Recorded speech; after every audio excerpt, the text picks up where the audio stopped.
I'm here. This is my wrong screen, this is not the correct screen. The correct screen. This is the correct screen. Hold on.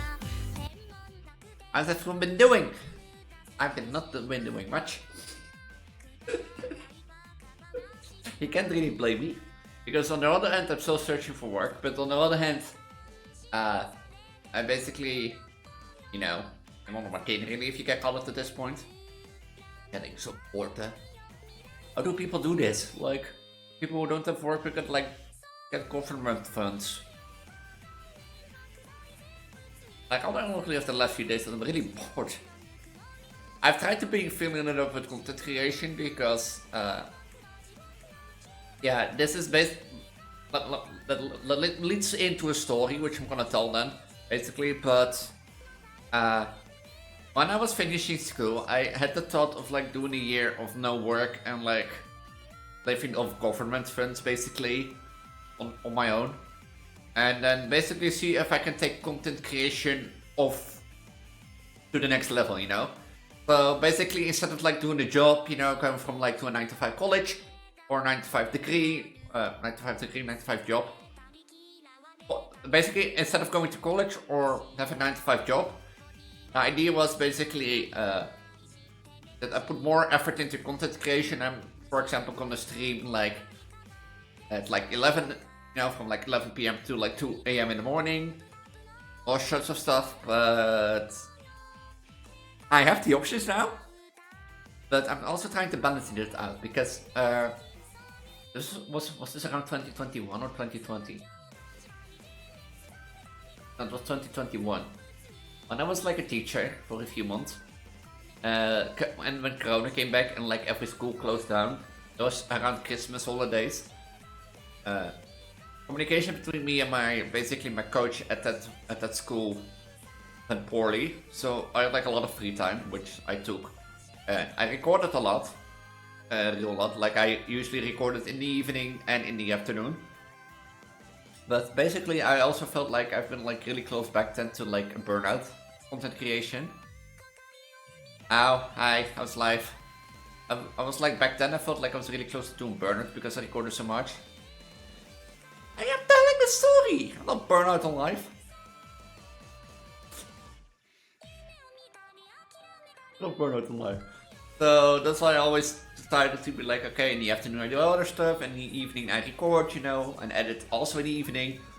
But yeah, with all the free time that I have today, I could technically go back to like recording in the afternoon and, you know, edit through the evening. But if I had like not the mobile internet, I would honestly do like longer streams. Yeah, cause being an adult. When you're an adult, you have like 6 gaming consoles, but don't have the time to play on them. Now, like the thing is, like, there's not an excuse. I do have internet. I have like unlimited data. Otherwise, I couldn't stream at this moment. But basically, if I stream for longer than roughly 3-4 hours, my data package goes up, and I can extend by 2 gigabytes. But it's only once a time, and it's 2 gigabytes. And if my package is like 75% up, then my internet becomes slower to preserve internet and basically allowing me to extend the package. So basically, if I would stream... What did you tell me? This is not about something you told me, this is about my internet. And that is just simply waiting. And if I basically... They didn't taught anything about internet to me. No. But basically, if I reach my max for 20 gigs, I can extend by 2 gigs, but then the stream basically becomes me extending my package every 5 minutes because my stream package is up. So basically from like 3 to 4 hours onward, I basically have to go like every 5 minutes, oh, I need to extend, guys, I need to extend. You know how much streaming takes? Like roughly streaming 3 hours takes around 10 gigabytes. At like HD quality, basically. But for 3 hours is 10 gigs, so in theory if I don't use internet the whole day, which is basically impossible because I have always my mobile data on, I could stream for 6 hours. Now, I can solve it a different way, because when I ordered my internet, basically they told me I could get glasvezel, and I ordered it only to like call later that it still has to be patched and laid down. So basically I already have a contract with them.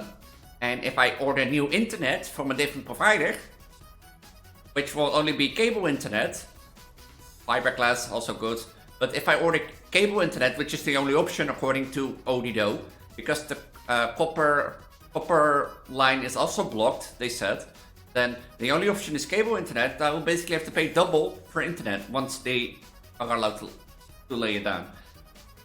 And yeah, I get it. I have internet then, and slower internet, but like technically I already, you know, made a contract with Odido. I didn't start it. If yeah, hello. In my opinion, you shouldn't deliver a product that you can't like yet deliver to a consumer. Now, hello, I'm misleaded, because if you tell me that you can deliver a product and you can't at the end, basically I don't have to pay, and I'm not going forward with the contract. Basically, the contract is there, but since I probably didn't pay yet, then I probably can like. Now, I expected as a customer that there was fiberglass, you know, because that was ordered. That is an expectation I make as a customer. There's no dumb. Anyway, I could do more content creation. No, that's not expected, because if you open your bank account, that is not, no. If you open your bank account, you can read that. Like, Odido has provided on their internet service that they can read it. And if I have to call 3 times, if I have to call 3 times to that goddamn internet company before they tell me that it is delayed,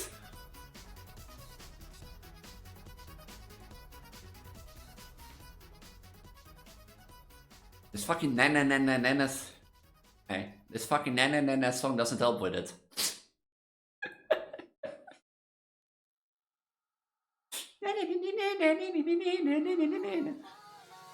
I feel like I've been like laughed at by Miku, but like this mood. You go? I don't have money, or basically I don't have a job yet. You need to book a hotel. Well, good luck with that.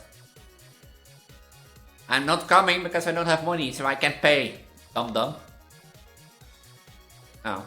Do you pay my ticket then, and pay my hotel and everything around it, like traveling costs? That was not the answer I expected.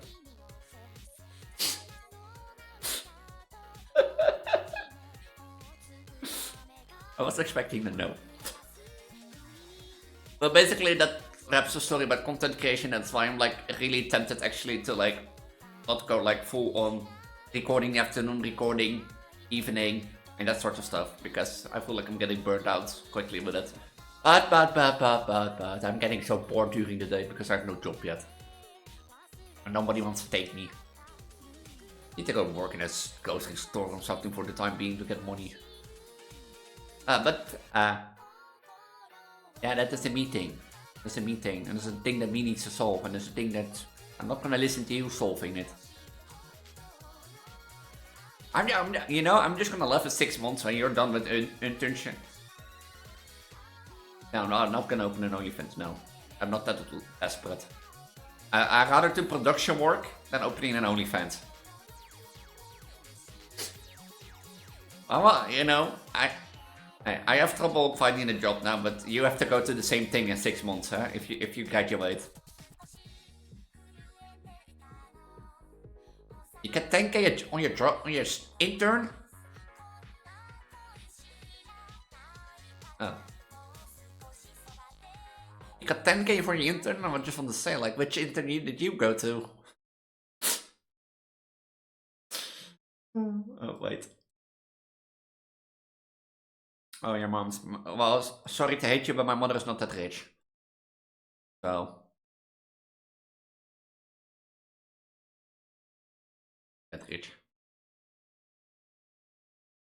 Oh, you knew that already. Oh.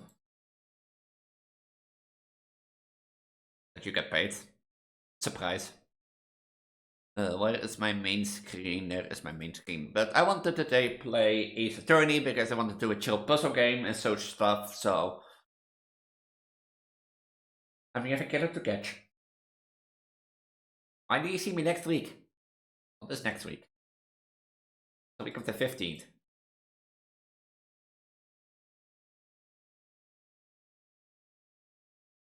Yeah, that you have time. That doesn't mean I have time. At least Monday I have like, but I told you already. So I don't have time. On Monday I have a conversation with Werkplein, as I told you. On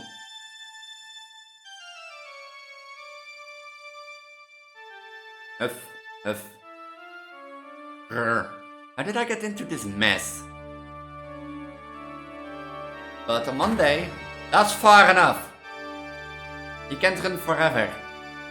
Mr. Phoenix, right? Why did I complete? What have I done wrong? Cannot allow you to go on like this.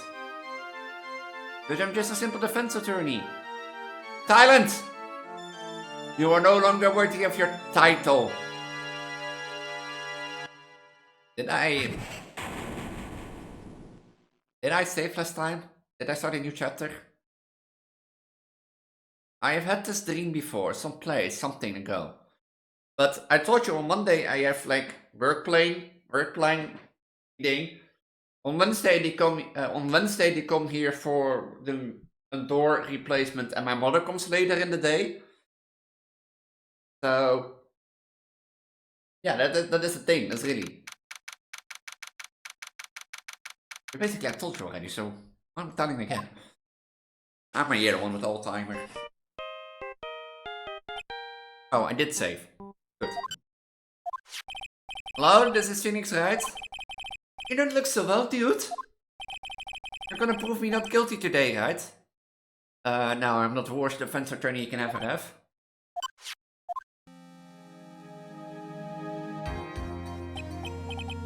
Aha, if you please, Mr. Lawyer.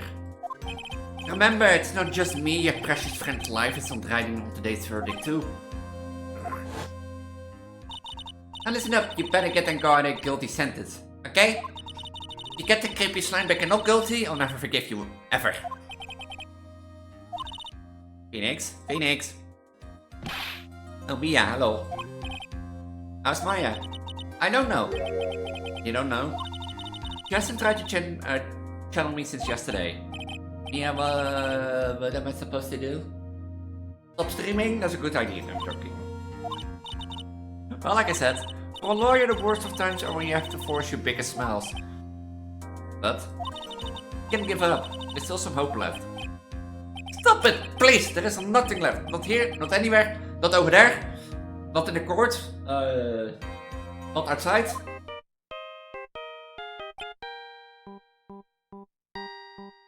My phone is going off. Oh, it's not your phone? Wait, it's my phone? No, my phone is on silent. Is it? Oh, it's my phone. Will you leave me alone? Look, don't call me more. I mean it. What do you mean, pal? Ah, Gamchu, I'm really sorry. Where are you? They let me join the investigation team and we're chasing after the killer, pal. Then he have some sort of lead? Sorry, but right now we got 0 leads on the guy. We're not going to give up. Gamchu. Until the trial is over, until the verdict is handed down, we're going to do everything we can find the killer. We're going to do everything in our power to find and catch the killer. Way better sentence. If you get Maya out, then you can get and guard the guilty verdict he deserves, pal. Let's try I could do that after I found Maya first. You get that? So you have to do whatever you can to make the trial last longer. And waste everyone's time. If you got Mr. Edwards with everything you got, then you two can draw it out. I believe in you, pal. You and Mr. Edwards can do it. So, believe in us. We're going to give it all we got, just like you. Got it, thanks, Gumshoe. Hey, Phoenix. You understand now, don't you? Yes, something money will never be able to buy. Friendship. Believe me, Mia. Believe me.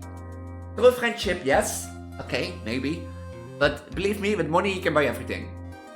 If you throw enough money at people, they will be your friends for a little while. Believe me. It's the strongest weapon in the world and you have it in abundance. That's true. I have to make the trial last as long as I can. Gumshoe will come true, I know it. It's pregnant. Yes or sorry, please. What do you mean? What do you mean with it's pregnant? And hello, Sebastian. How's life?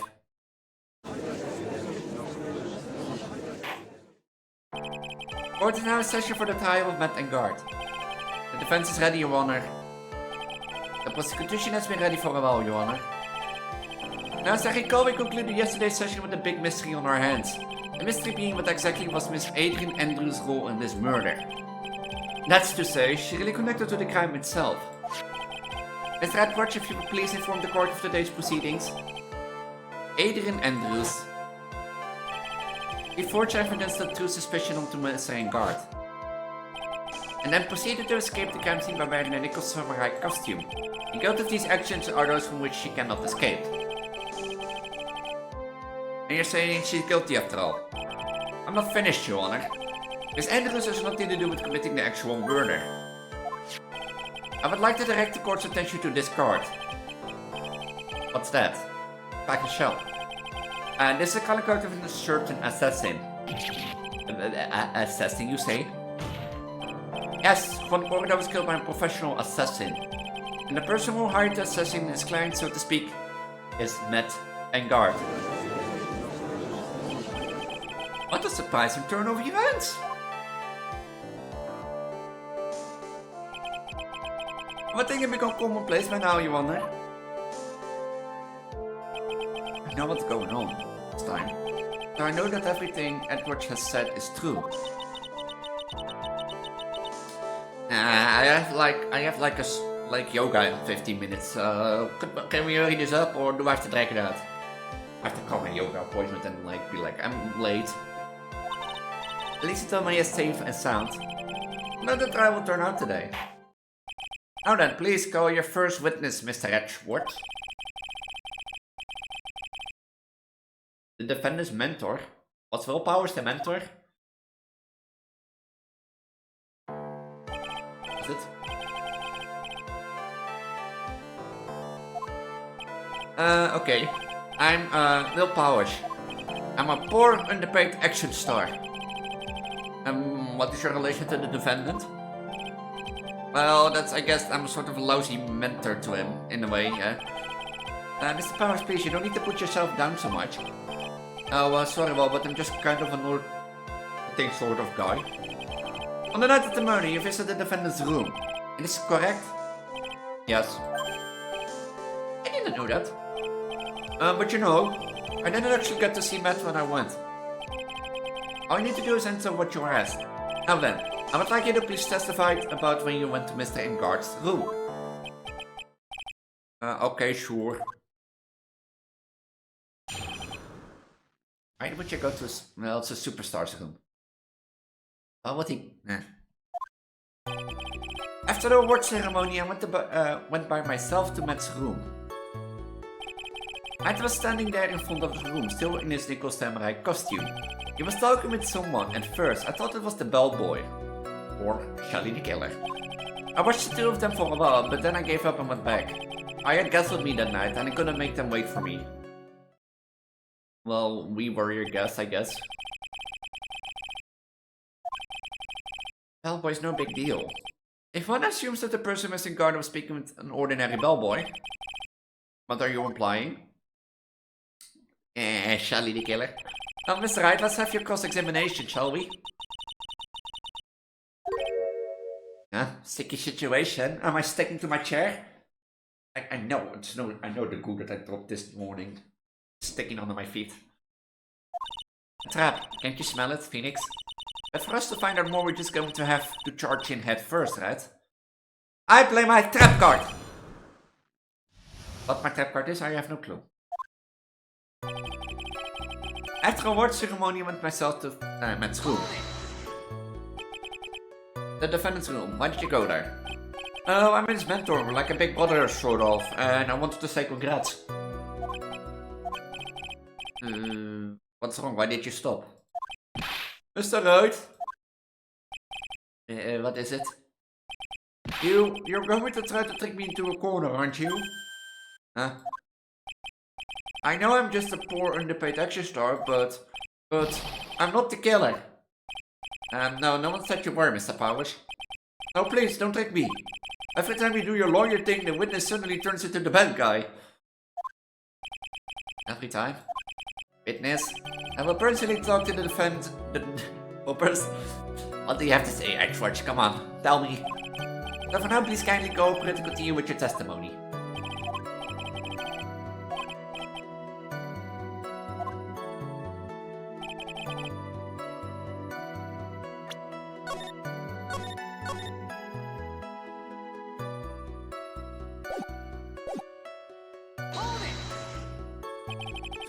Are you sure there was met that guard? Yeah, I'm sure. He wasn't wearing the Nico Samurai mask then. If that's the case, then he really can't be mistaken. And what was the defendant doing, standing in front of his own room?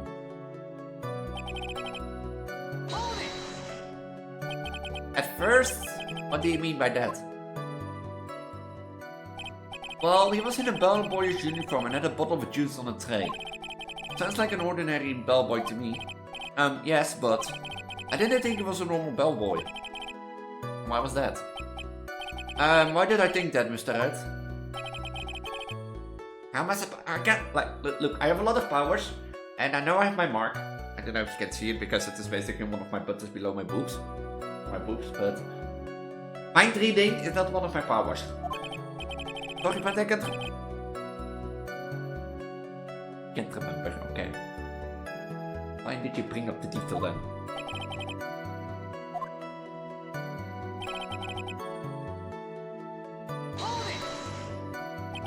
You saw the two of them, the bellboy and the defendant together, correct?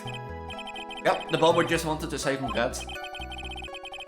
Now, while you were watching the two, did you notice anything strange? You know, I did feel something weird. I think it was because Matt, well, he gave the bellboy a tip. A tip? Normal thing to do. Well, people don't do it a lot, but...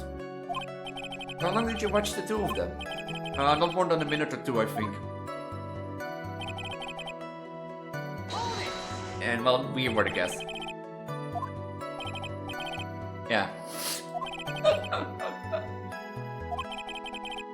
Personally, soon after she met in the hallway.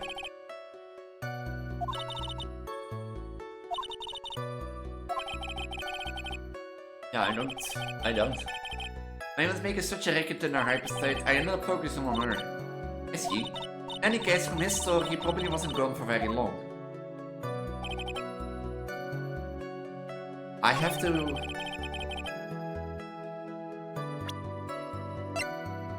to present evidence?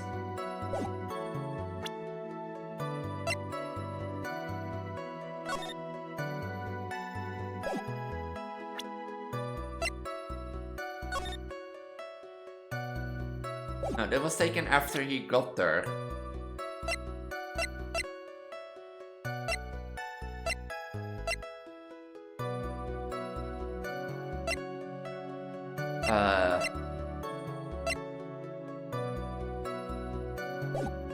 I know. Wasn't this one?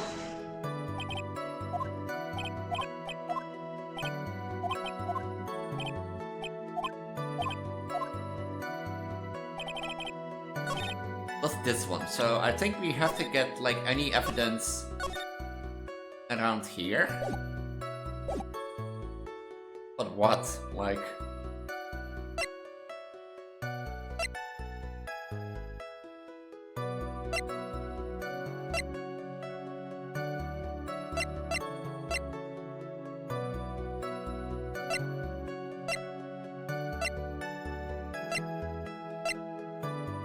this one?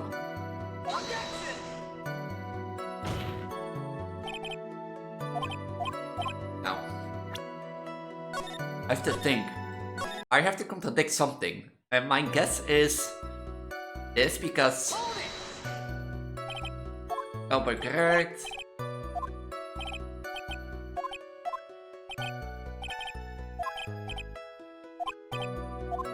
Oh wait, this was not it.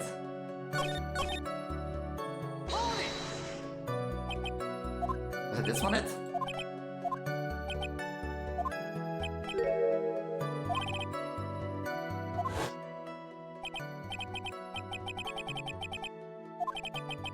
Oh.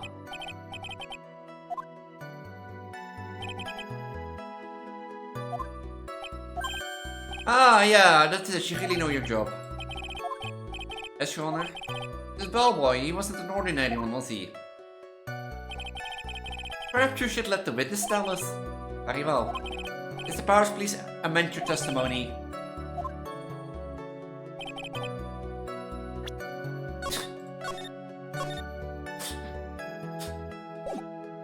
You don't?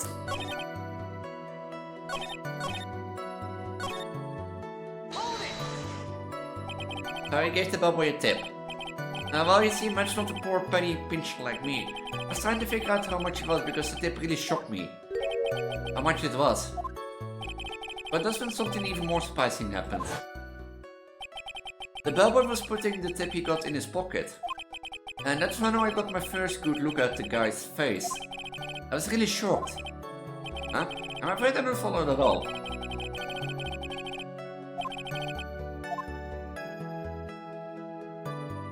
What should we ask? I know. I have a Pokemon coin, head for the face, tails for the tip. Tails, we go for the tip. Give me a slushie. Fine. Defendant is a huge star, you can afford to give generous tip, wouldn't you agree?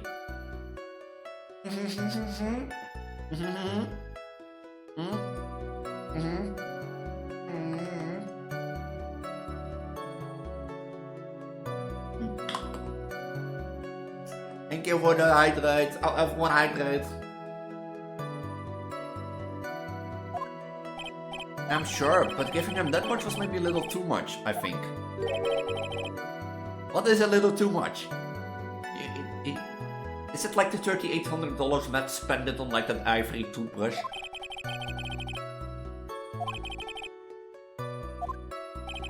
Honestly, I don't know. I can't even begin to guess. And why is that? Because he gave the bellboy a really fat roll of cash. A roll of cash. I got the right one with tails. Oh, interesting. This certainly wasn't a very generous tip, wasn't it? A very fat roll of cash. That can hardly be called a tip, Your Honor. The judge began to look awfully suspicious of us. The defendant is a superstar. That kind of tip is typical for people like him. Are you saying that all superstars are super spenders? If I could receive large rolls of cash by simply bringing people things on trades, then why on earth would I stand around here prosecuting? Because you like prosecuting? I got a point, I need to get paid, let alone rolls of cash for all my hard work. So supposing that the roll of cash was not a tip. And what was it? Payment, Your Honor. Payment? Isn't it obvious for the murder of Mr. Juan Corredor? Then the bellboy the witness saw. Yes, he was the assassin.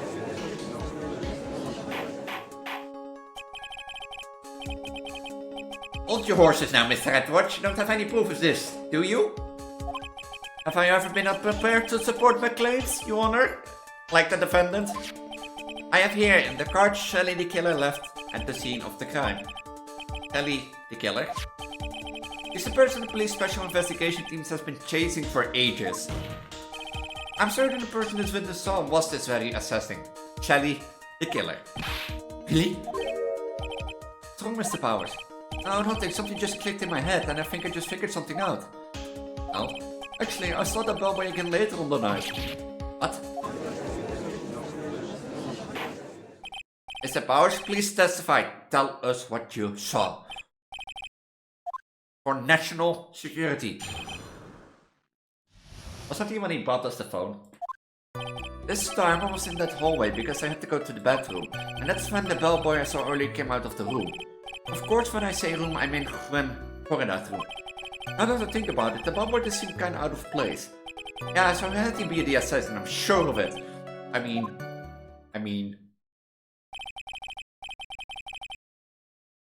Thank you very much, that's all we needed for now. Huh? But I'm not done, there's still more. Let us first establish that the bellboy was truly Mr. the Killer, then we shall see. So the bellboy came out of the victim's room, and if that bellboy really was the assassin, then I think the answer is fairly obvious. That will be correct, Your Honor. Well, Mr. Wright, I believe it's your turn to entertain us and make us laugh. Well, that's fine, we're Prego streamer, to make you laugh, huh? I'm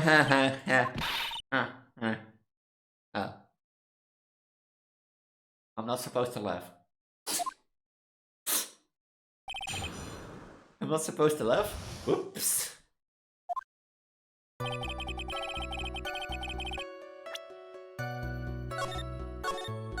I was laughing like crazy. I was thought I had to entertain people.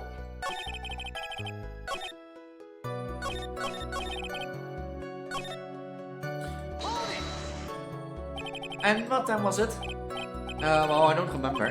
The award ceremony ended around 8 PM, right? And I went to Matt's room pretty soon after that. And then I came back. And then I went to the bathroom. So I guess maybe it was around 8:10 by that time. You're not one for details, are you, Mr. Powers?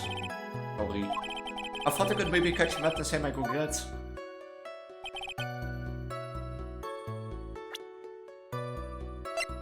Was it not his death like 8:15 or something? No, we never got the...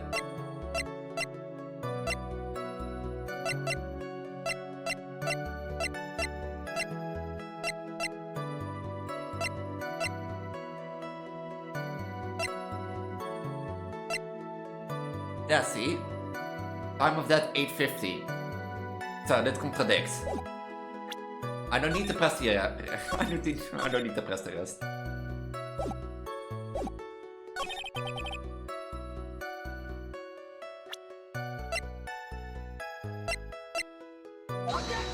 Oh, that doesn't work. Oh. I guess I need to press. Press harder, Elise.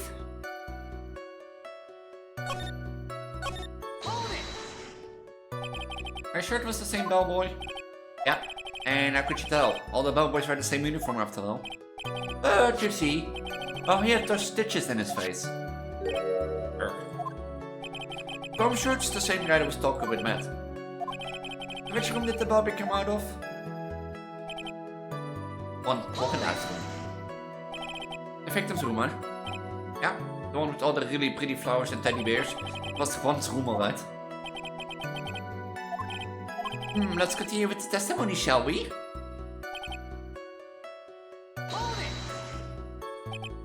So what exactly was so out of place about them? Right. Why the inspired grin? And because I have no idea what the damaging that's he going to say next. Well, the bellboy was empty-handed. Empty-handed? The bellboy was one of those room service people, right? But he wasn't pushing a cart and he wasn't holding a tray either. You'd call that a little strange too, wouldn't you? I agree that's a bit strange, Mr. Powers. What should I do? Should I let Mr. Powers have someone in his side, or... I mean, he had a tray when he went inside. So... There's nothing strange or unusual about an empty-handed bellboy. But there really is. There really isn't. If you two are done being school children, bellboys are for room service. There is no reason for them to be empty-handed. Ever. Your Honor, I ask that the witness' previous statement be supplanted with this new one. That was... I see very well the court recognizes against the prosecution's request. Mr. Powers? I meant your stupid testimony. Well, it makes sense that he would come empty-handed because he left the tray in there. Did he leave the tray? Alright. Golly, he left the tray in there.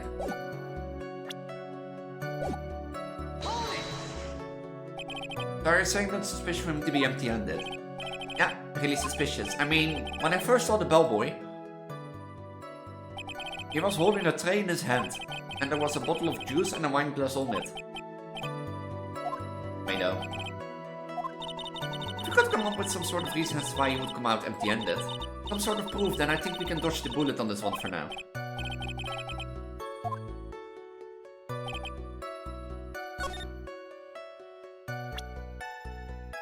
I have one proof, but is it the correct one? It only proves that he was in there. And that he... Yeah, it proves that he was in there and came out empty-handed.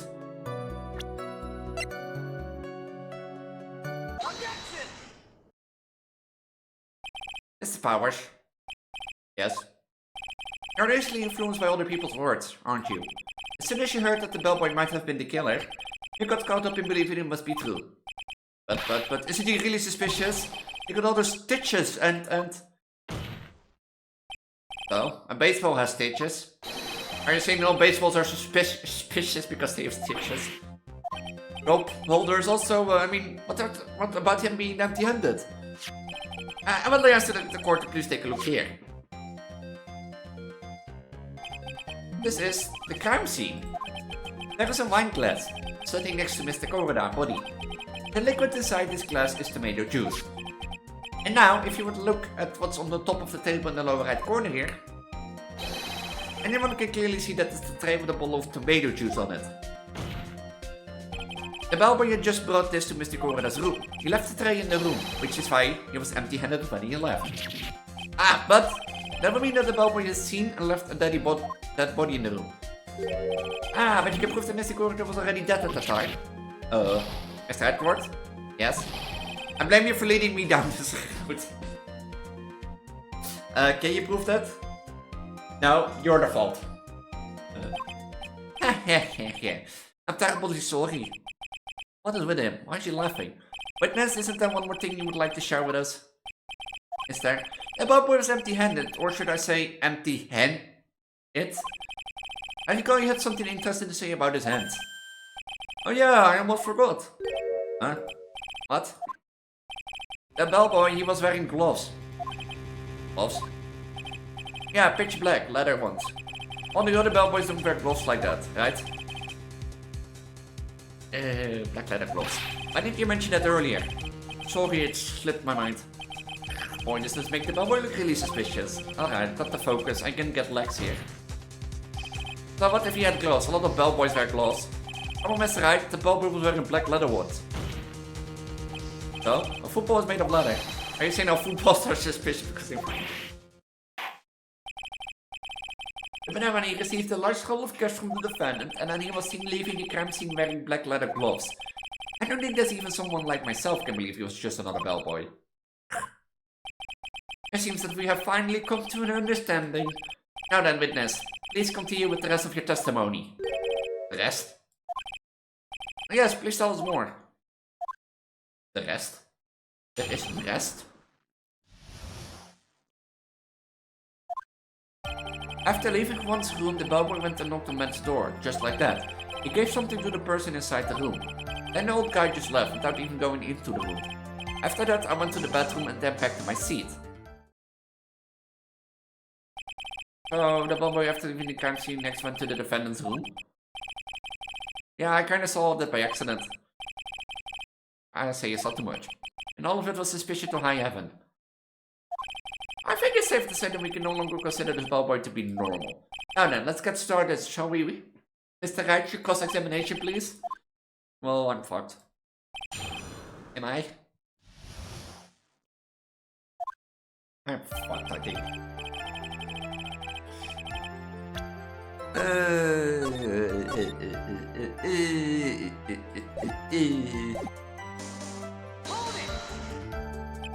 Is that what you saw while you were busy spying? Excuse me? I may be a poor underpaid actor star, but even I wouldn't stoop to spying. I think the point is, why did you watch all this from Mr. Powers? From the bedroom door with my left eye and all sorts of sneaky spy like. It was fine. Please, doesn't really matter if he was doing or underhandedly. What did the bellboy do next? That's all I care to know. He gave something to the person inside the room. I said hold it. Okay, hello my you house live. That's better. What kind of statement is that? Please elaborate and give us a few more details. Life is fine. Nah. Did you survive work?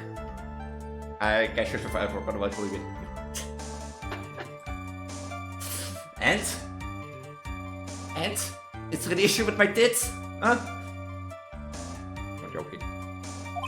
I should probably ask him one more question at a time. Well, I guess that happens when you get pregnant and you can pick tits. Or bigger titties, so. The person inside his head, something is still. Heads. We're gonna ask about the person inside. But I asked how our life was. Did you win your Valorant games? My flying beast, that is my pet dragon, Sapphire. Where is my Pokemon point? Where's my Pokemon point? Yeah. I call her Sapphire from now on. Instead of Hudson or Turkey, she's now being called Sapphire. She's basically my pet dragon. You can call her mascot. I don't know how you would call it. I knew you didn't know.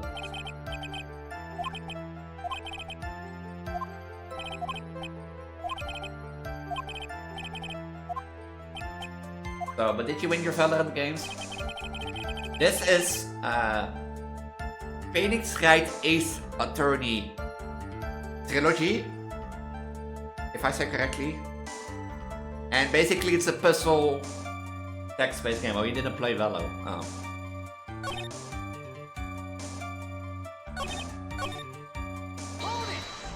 So it's basically a puzzle game.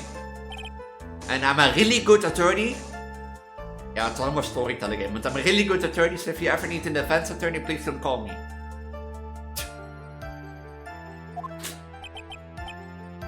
If you ever need an attorney, please don't call me. Game nice, game nice.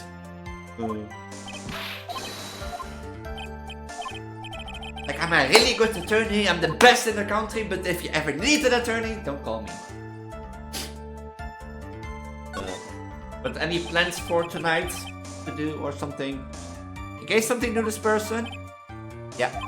And what was this something? Ha.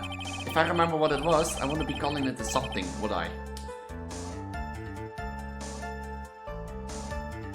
And I'm gonna say this is supposed to... Fair mood. You have to like go to internship tomorrow, I don't have to do anything, so... But... I know it's a game, but if this is representing of America court, which it's supposed to be, then... People can lie so much here that you'll be like, why are you still on court to be trusted? This implies that something was removed from the scene of the crime. Are you sure you really can't remember, Mr. Powers? I think it was something kind of small. Point, if you don't mind. When the bellboy left the crime scene, he immediately went to the defendant's room. There he handed a small item of some sort to a person inside. As for the person who received the item, all you could say was the person's arm. Yes, it was just like that. Mr. Edwards, is all this really that important? Of course, Your Honor, I think this is of utmost important. But earlier to bed with a nice shower is never a wrong idea, right? Never a wrong idea. Like a warm shower and then going to bed. Or call with Crown. Crime scene was handed over to the client. Mr. Powers, please try to remember what it was the bellboy handed off. Oh, well, let's see. I think there was no... Yes, sir. You made it late yesterday. 0050. Oh, I'm going earlier to bed than you, and I don't have to do anything in the morning.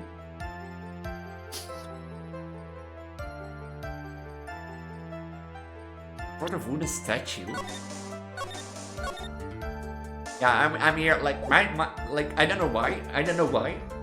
Like, maybe it's summertime, but the last few weeks, I've been waking up steadily at 9 Yeah. Unless I have to, like, for example, Monday I have to go to my old room, which I had to wake up at 6. But I don't know why, but every morning I wake up around 9. Because every morning when I wake up and look at my clock, it's like 9 AM. And I'm like sitting there like... Huh? The same day, every damn day. I don't know how I do it, but like 9 AM, 9 AM, 9 AM.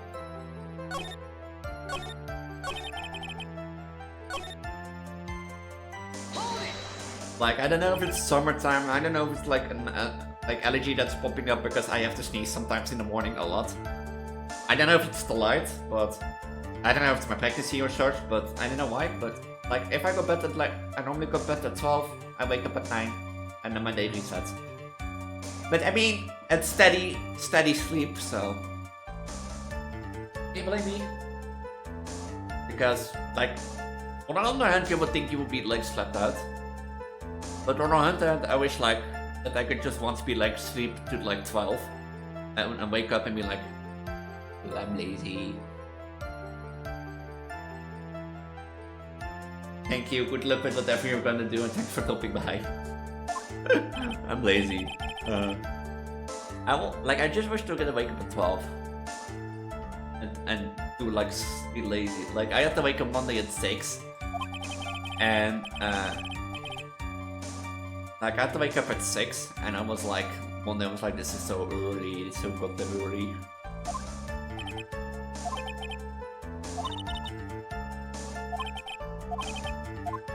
I have to find the statue. But like Monday was fun, like was funny. I was glad that Monday I was done at like 2:30 or something. Because I could easily like the first electrician came at like 8 o'clock. The stucador came at like 9 o'clock and was like 9 o'clock was done at 10:15. And if I had like was unlucky, I had to wait until 5 between 3 PM and 5 PM for the electrician came back. And I was like, I don't want to wait that long. So I think I know what he brought.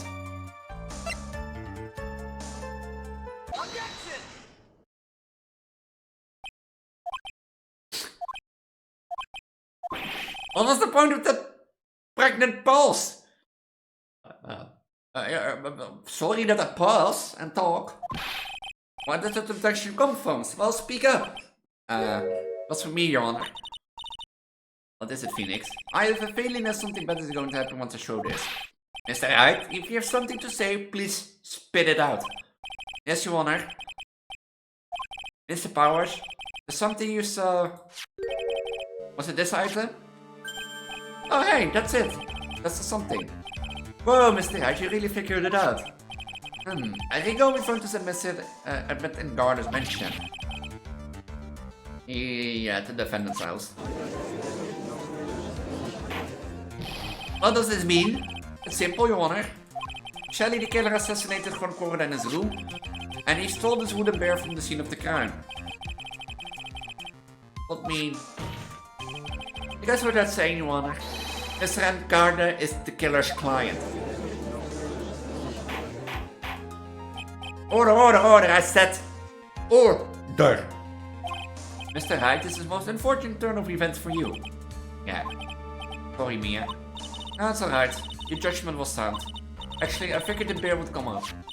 If not now, then it would have later on. Even if you hadn't shown it to the court, I'm sure your friend Edward would have. I almost glad that he knew about it too. I think it's clear that there is no need for us to continue this trial.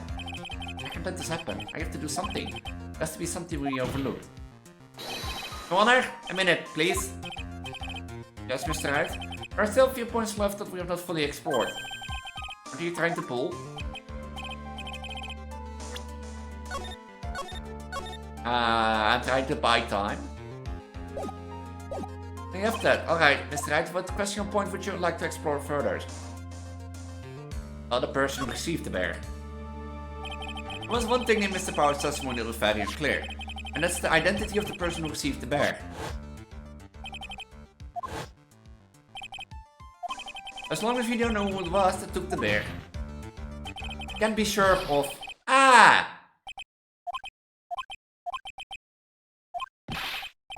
Yeah, what is it, Mr. Powers? going to scream like that, then at least give us a good reason why. Oh yeah, sorry. Actually, so I remembered. I remembered who took the bear. Don't tell me it's Matt. I mean, I only saw his arm, but the arm, it was the Nico Samurai's arm, I swear it. You've got to be kidding. Are you sure of that, Mr. Powers? Yeah, I'm sure it was the Nico Samurai. Well, I can contradict that. Order. It looks like you dug your own grave yet again. The other person who took that little bear was the Nico Samurai. And, as we all know, Matt and Guard is the Nico Samurai. Well, I can object that. Next defense, we made this all clear. You know, you don't have time to act close. You got to find another angle to attack this from. Hurry. Now, I will bring... Your Honor, again, Mr. Wright. We've already removed any all questionable areas of this testimony. This court, Mr. Wright.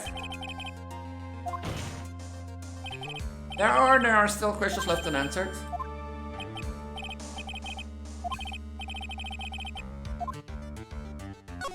The bear?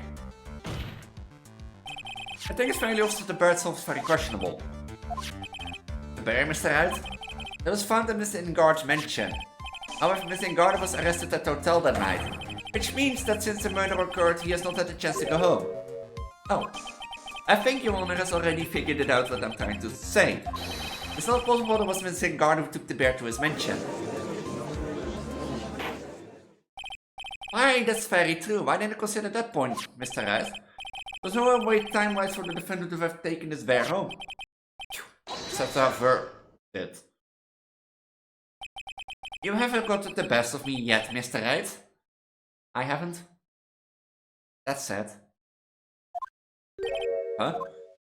I remember it clear as day. I remember what you muttered to yourself at Garnet mansion. We have this area completely surrounded. There is no way for him to escape. I can't believe it. The butler, all this time only he was the killer. Oh yeah. Kevin and the guard were working together, so to speak. And the killer was hiding at the Garden's mansion as its butler. What?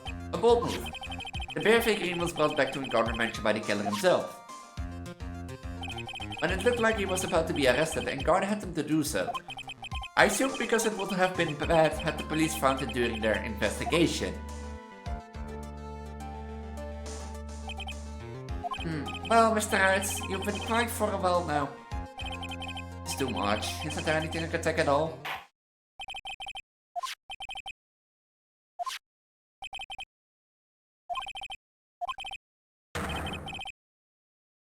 Well, man.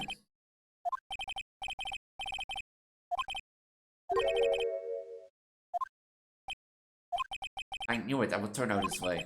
After all, the actress has stated, it's just the truth. Is that right? Well, what do? What should I do? Well, I'm gonna be an annoyance and raise another objection.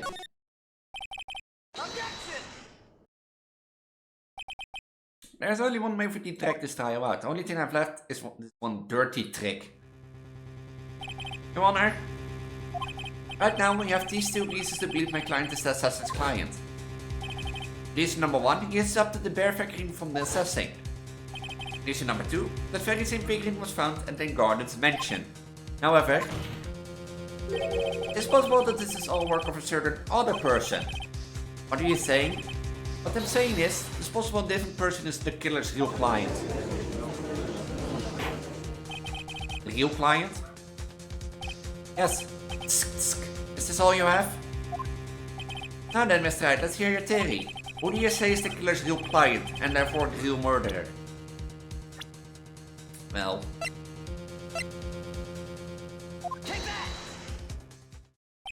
Adrian Andrews? Yes, we already know that she tried to fake Matt and Gardner for a crime. By wearing a spare nickel samurai costume. Ah!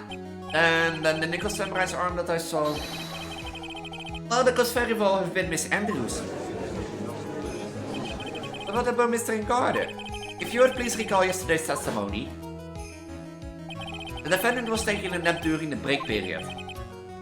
That's right, then... Finding this figure at Mr. Gardner's mansion... It was a well-indeed late trap set by Miss Andrews.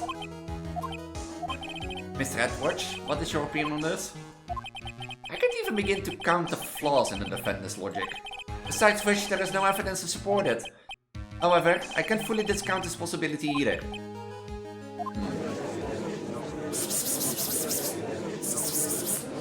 Man, anyone can tell when guard did it. I can't believe the defense would go so far as to pin the guilt onto someone else. Yeah, unbelievable. It's not something pretty, it's murder of all things. Man, even if the whole world turned together for this one flight, I can't give up on. Order! Order! Order! All district parties will be forced to leave the courtroom. Your Honor? For the benefit of the defense, I'm willing to play along with this what-if game. Yes, what-if game is Red Watch? The prosecution is prepared to challenge its defense theory.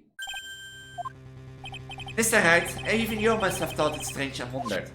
Why would the criminal want this little wooden bear? He's right. The killer did specially bring the bear to guard right away. Why do you ask? Is there something special about it? Absolutely. And I'm sure that once the court knows its significance, the true killer's identity will become crystal clear. Your Honor, the prosecution calls upon a witness who will clear all doubts against Miss Andrews. It's quite simple, Your Honor. Miss Adrian Andrews herself. I see, well done. The court will take a short 10-minute recess. Getting a headache from this. Haha! Oh, I knew it was a good idea to hold her hostage, don't you agree, Mr. Lawyer? But I never thought that in your desperation you tried to pin the guilt to Adrian. Mr. Nick? Girls, where's Mia? I don't know. I released from power suddenly called her away. I released from power? Whose phone is going off again? You guys' phone? Mine is on silent, so... Oh wait, it's my phone. Oh, Mr. Nick, your phone is... How's it going now? Have you been hanging in there, pal? Yeah, sort of. We just barely found something to latch on to. That's good, pal. What about you? Anything yet? Have you got the killer and the mayor? We still don't have any leads, but... What? We don't have any more time. If we just had one, every single clue would be really helpful. I was only able to come this far because I kept thinking to myself. I've got to keep the trial going until Maya has been rescued, but have I just run out of luck this time? Is all our hope for naught? A tent! Huh? A tent? I could see a circus tent. Yeah! It looks like Maya was unconscious and just... unconscious and just... until just a few minutes ago. As soon as she woke up, she called for me. It was Maya that called you away. You're locked in a dusty little room right now. But I can see a circus tent outside the window, about 300 feet away. Chu, is there a circus in town right now? There's only one, pal. The very big circus. Maya is somewhere within a 300 feet radius of the main tent. What? Okay, hold on a sec, pal. Hey, draw a circle on the map about 300 feet radius from the main tent. Hurry! And? I can see a mailbox under the window just outside. I'm sure there is also a mailbox outside. Okay, what else? What else, Mia? I don't look that surprised. I'm sorry, but it was a very small window. I couldn't see anything else. I felt I was in an old office building, maybe the third floor or so.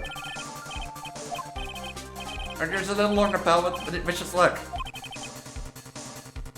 Okay, pal. She's in a pretty bad state, Phoenix. She's been starved. I'm sure, please hurry. Looks like we're out of time. Are you alright, Phoenix? No, I'm not alright. I'm far from alright. I'm not okay.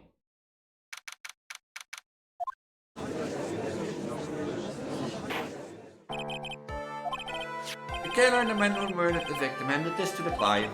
And this one obvious question arises. Why this particular item?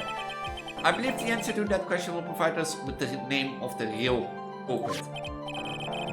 Now the prosecution called the defense manager Adrian Andrews to the stand. Hello, we speak again. However, you have been called to the witness stand today to ascertain who exactly is guilty of murder. I understand, very good. Now, have you ever seen this bear before, Miss Andrews? Of course I have. You have seen it before? That's right, it's only natural that the witness has. Miss Andrews, could you please enlighten the court to this bear's secret? Alright. Why does she? Why do we enlighten the court to its secrets? Is that where like Celeste's Death Note was in? Or was that where the secret of the century was in? That would ruin Matt and Guard's life. I've been putting my blues correctly, hold on.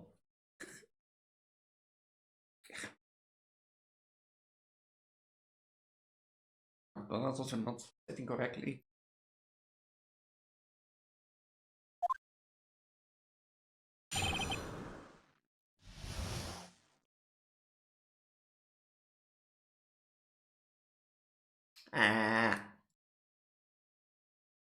The bear figurine. Actually, this is an elaborate puzzle. If you know the correct order, it can be taken apart one piece at a time.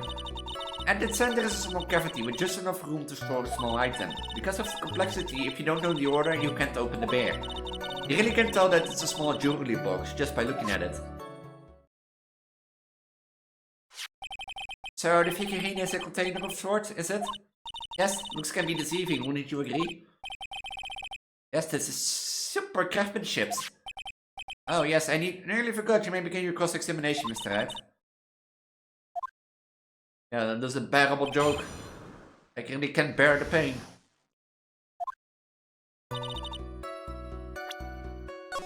I'm afraid to skip because she's gonna open it. So. A puzzle? That's right.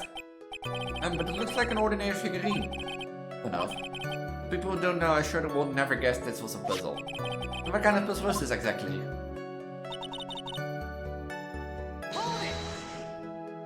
So you can take it apart, and how would one go about doing that? Well, you first turn the still to the right and then push it in. I guess you see.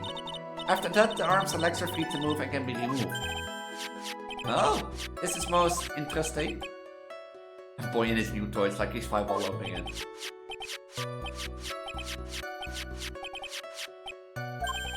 Oh, don't mind me. At the center is a small cavity with just enough room to throw an item. And how do you know about this? I know because I was the one who bought it. Huh? That was the souvenir for me when my friend went to Switzerland. Always the Swiss, eh? Always the Switzers. That's right, it was a puzzle in the shape of a bear, so I thought it would be perfect for one. And it is. But yes, let's continue with your testimony.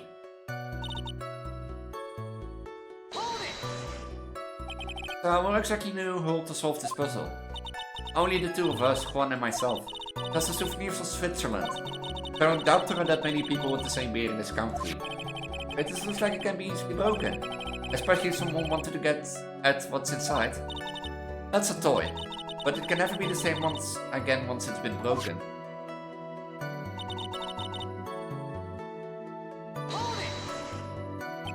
Well, it's known that this beard is actually a small container or a jewelry box. I never told anyone, and as long as Juan never told anyone either, then only the two of us knew. Two of you, eh? And of course it means Mr. and Guard didn't know, right? I think this is about all I'm going to get for now.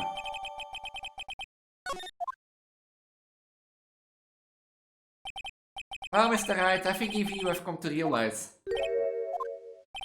that there is only one very important fact you have uncovered, and that is this. The bear is actually a jewelry box.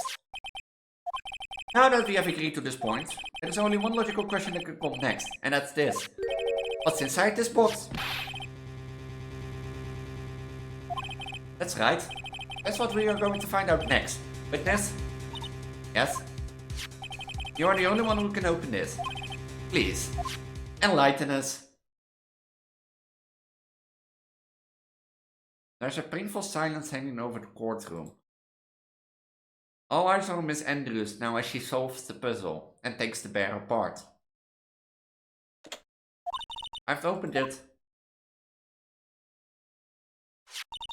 Is it what you wanted? What is that? That looks like a note. I don't think we need to guess at what this is, do we, Miss Wright? It's the suicide note. I knew it. The suicide note? The suicide note left by Juan Corda's former manager, less the impacts. Until now, no one knew of its whereabouts, but just as we suspected, it was hidden. Hidden by the victim, Juan Corda himself. It seems Celeste Impact had very beautiful handwriting. She had just been beautifully signed her own name on the document. This most definitely a note she left right before she committed suicide. Order, witness, did you know about this? Yes, I did hear it all about from Juan. When I discovered his body, I looked for the bear. I wanted to destroy the note before it became public. But I couldn't find it anywhere. Because it had already been taken by the killer. Everything's going at Mr. Edwards' pace. And now that the suicide note has been found, what's the next logical question? And what's written on the note? That's right, at least that's what I would think. Now then, I believe it's only appropriate that the contents of the note be made known. I can't stop you, can I? I went through so much just to get my hands on it. I was going to burn it, for her sake. I'm deeply sorry, but I can't allow you to proceed to stop. Your Honor, if you could please read the contents of the note aloud. Very well. The judge's voice rang loud and clear through the deadly silent courtroom. In her notes, Celeste Impacts left us to record all of that had happened to her. About being used and then thrown away by a guard. About being engaged to Gorida. And Ingard's role in destroying that. And about how she decided in despair to end it all. And that's all Miss Impacts had to say. There's one thing I would like to say here. Prosecution has no interest in slandering Mr. Ingarde. Then what? Our intention, Your Honor, is to establish a motive for murder. Isn't that correct, witness? Yes. On the night of the murder, Juan was going to make the contents of the note public.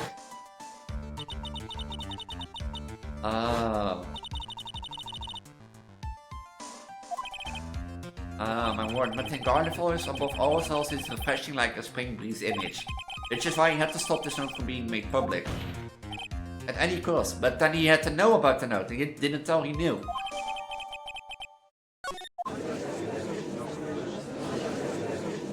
It's Ingarde's fault that the woman killed herself. And this time he even went so far as to kill someone to stop him from revealing that. How terrible, what a selfish person. I guess there are slimeball lawyers out there who will defend the creeps too. There's no room for doubt here.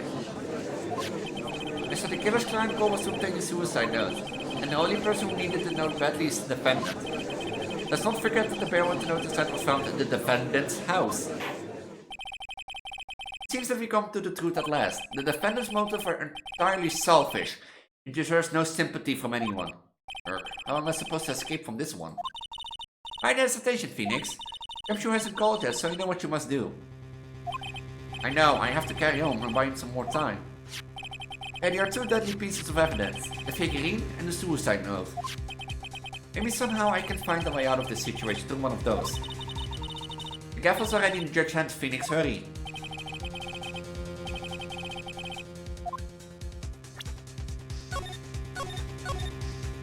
Should I pursue this figurine or the suicide note?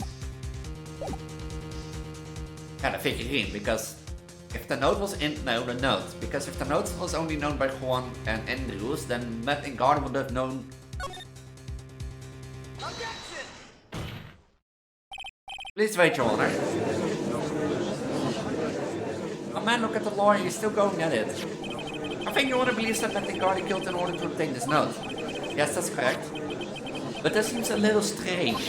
In fact, I think there's a contradiction here. This note was hidden by Miss Corridor until the night of the murder. If that is the case, then I see that Matt and Garda could not have known there was written on this note. I mean, he also didn't know the note was there, so... Exactly, but I did think of it that way and I thought it was rather strange. No one in their right mind would kill for a note without first knowing what it said. Order, order, order. You make a valid point, Mr. Wright. Mr. Edward, what is your opinion? It's just a flirt, but I think he did rather well on this one. Fortunately, I think he believes differently. I believe a show of appreciation is in order. Huh? The defense seems to be in love with wishing more despair upon itself. I would like to direct the court's attention to this. I forgot the camera. It's a very small video camera, Your Honor. The type of camera is commonly used as means of spying. Spying? What the? I thought that spy camera was in my possession. And then guard and the victim both thought of the no. Let me take a sip of drink because I've been like screaming my lungs out for 1 hour and 50 minutes.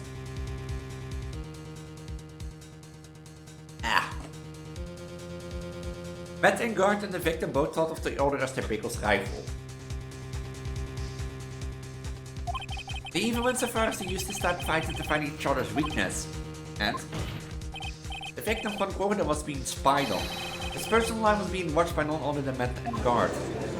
Now I was on with the note. Order. Mr. Wright? Yes, Your Honor? You don't tell me you knew about your client's spying activities? Well, sort of. That's Mr. Wright. I see you're confused, Mr. Wright. You are probably thinking, but I have the camera that was in the stuffed bear's eyes. But this camera that I have is not the same one. Last night I searched the victim's house on a hunch. This in this. Gumshoe's bug sweeper. Either way, Mr. Wright, the defendant's fingerprints were found on this camera.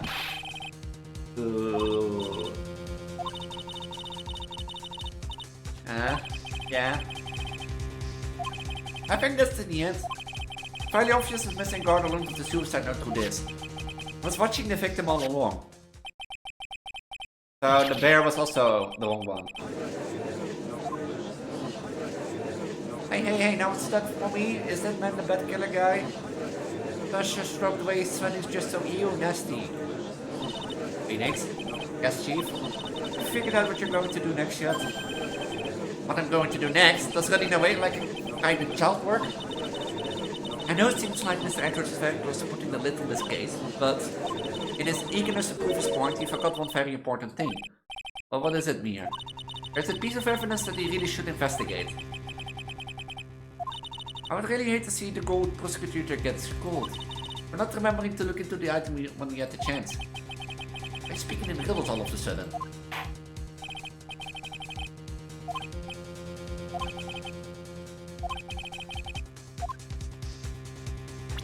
Is it this?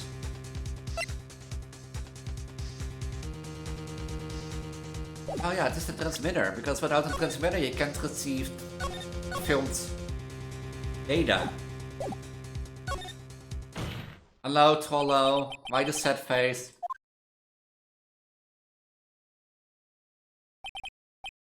But the weakest objection I've ever heard, Mr. Red. How better?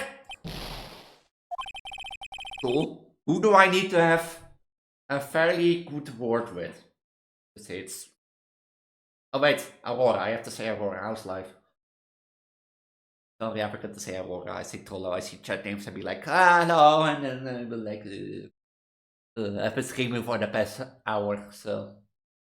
But who do I need to have a good word? All of your teachers, sure. Is tomorrow a good day? No, make it. No, Friday's my parents coming. Next month? No, next month. Next Tuesday. Next Tuesday, good day. I come by and have a nice little chat. Prego Girl murders 10 people in Germany. Don't look weird on the news when you see Prego Girl murders 10 people in Germany, but that's just your imagination, Warner. Mr. Edwards, this is not like you at all. In your eagerness to prove your point, you're forgetting one very important thing. You're telling me that I forgot something. Yeah, I have 60 seconds. Is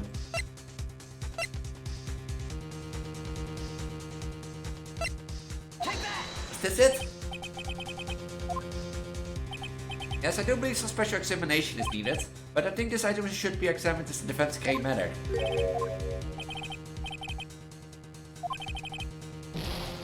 I was wrong.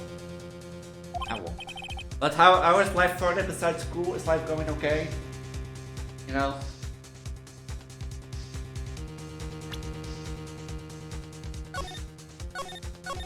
I've been puzzling my ass off here. I've been like screaming.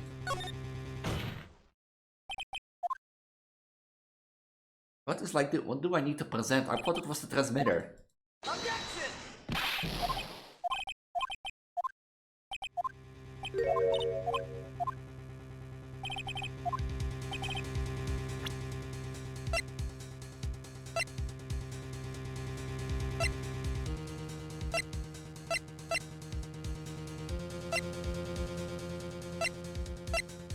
It's not the transmitter. Is it in the camera itself? Take that! No, also not.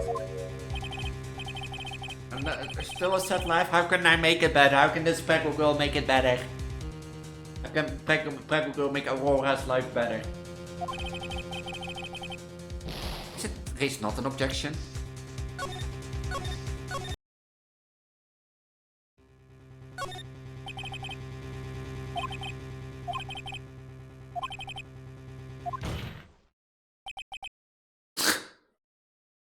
I want to not raise an objection. Yeah, screw you, Elise. We decide what you do. You treat me like a toddler.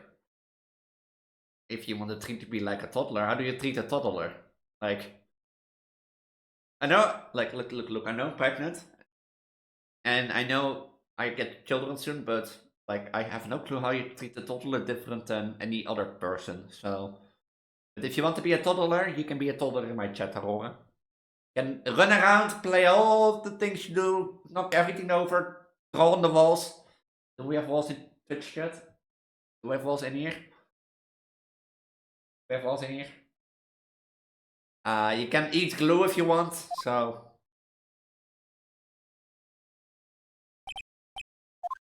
Objection!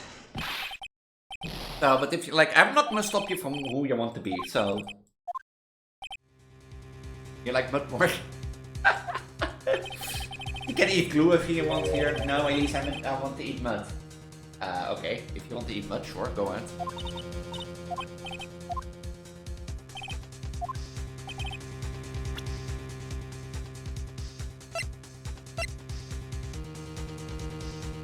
What do I miss? It is not the transmitter, it's not the spy camera. But something about the spy camera.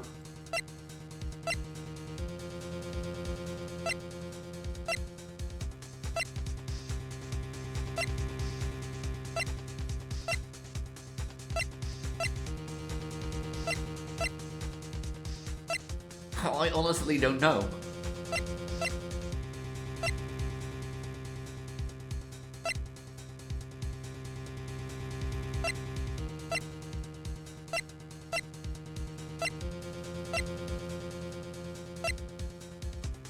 Is it the bear? Take that! Not the bear.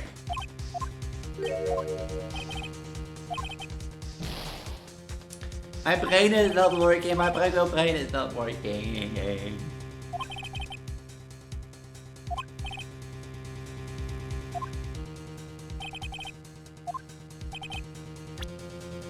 What is he forgetting? Is it the receiver? Take that! No.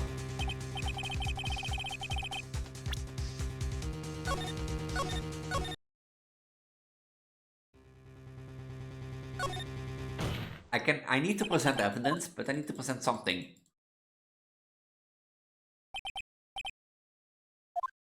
Objection!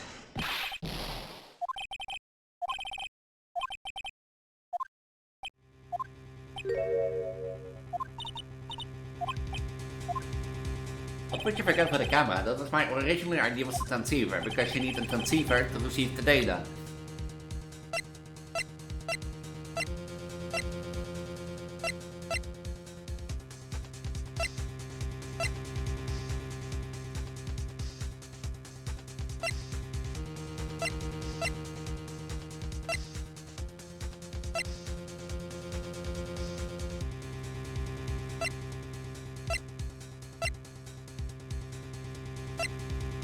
Is it this?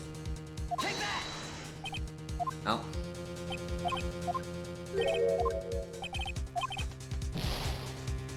have no clue. You give me that bottle which says bleach, it looks cool and I want to drink it. No! That stays on the top plank and you're not getting the stairs to reach it. No, your prego... Oh, if you're a toddler then that would be your prego mother. Your prego mother is not gonna give it to you.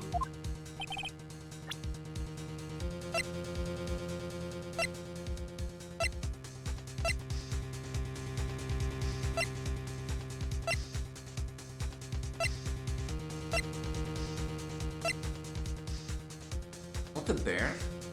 Was it? Take that! No.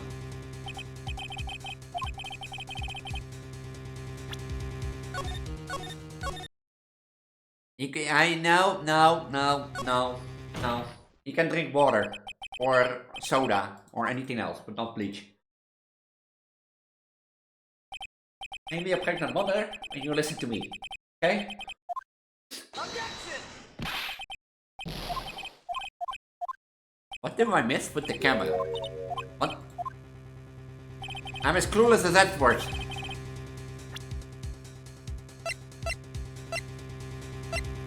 Not this, it is not the camera, it is not the tumbler, it is not the guideline, it's the profile.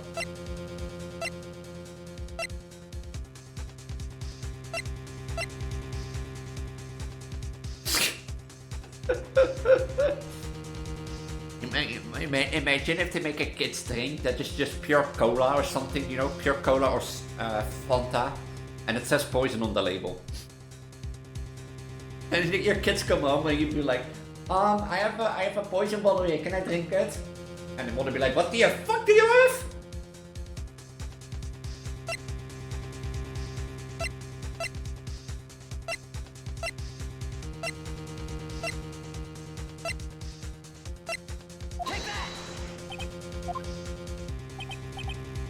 No, you can't drink poison.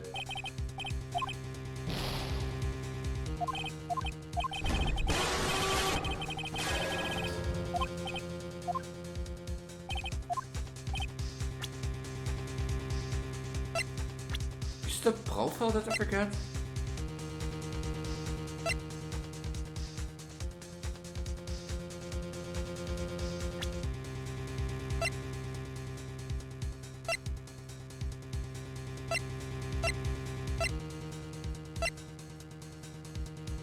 Who does?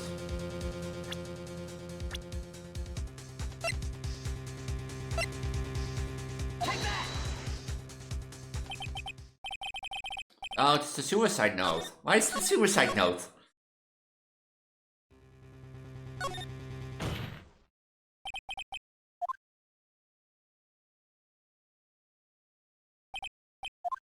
Objection! Why is it the suicide note? Huh? Maybe because they did it in a thing outside of you? Oh wait, okay.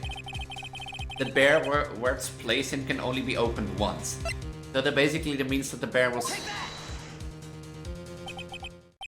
Is the impact suicide note, right? Who knows? I mean, sure, this is the suicide note was found inside this bear. But this bear was in my possession until only a few moments ago. Which means...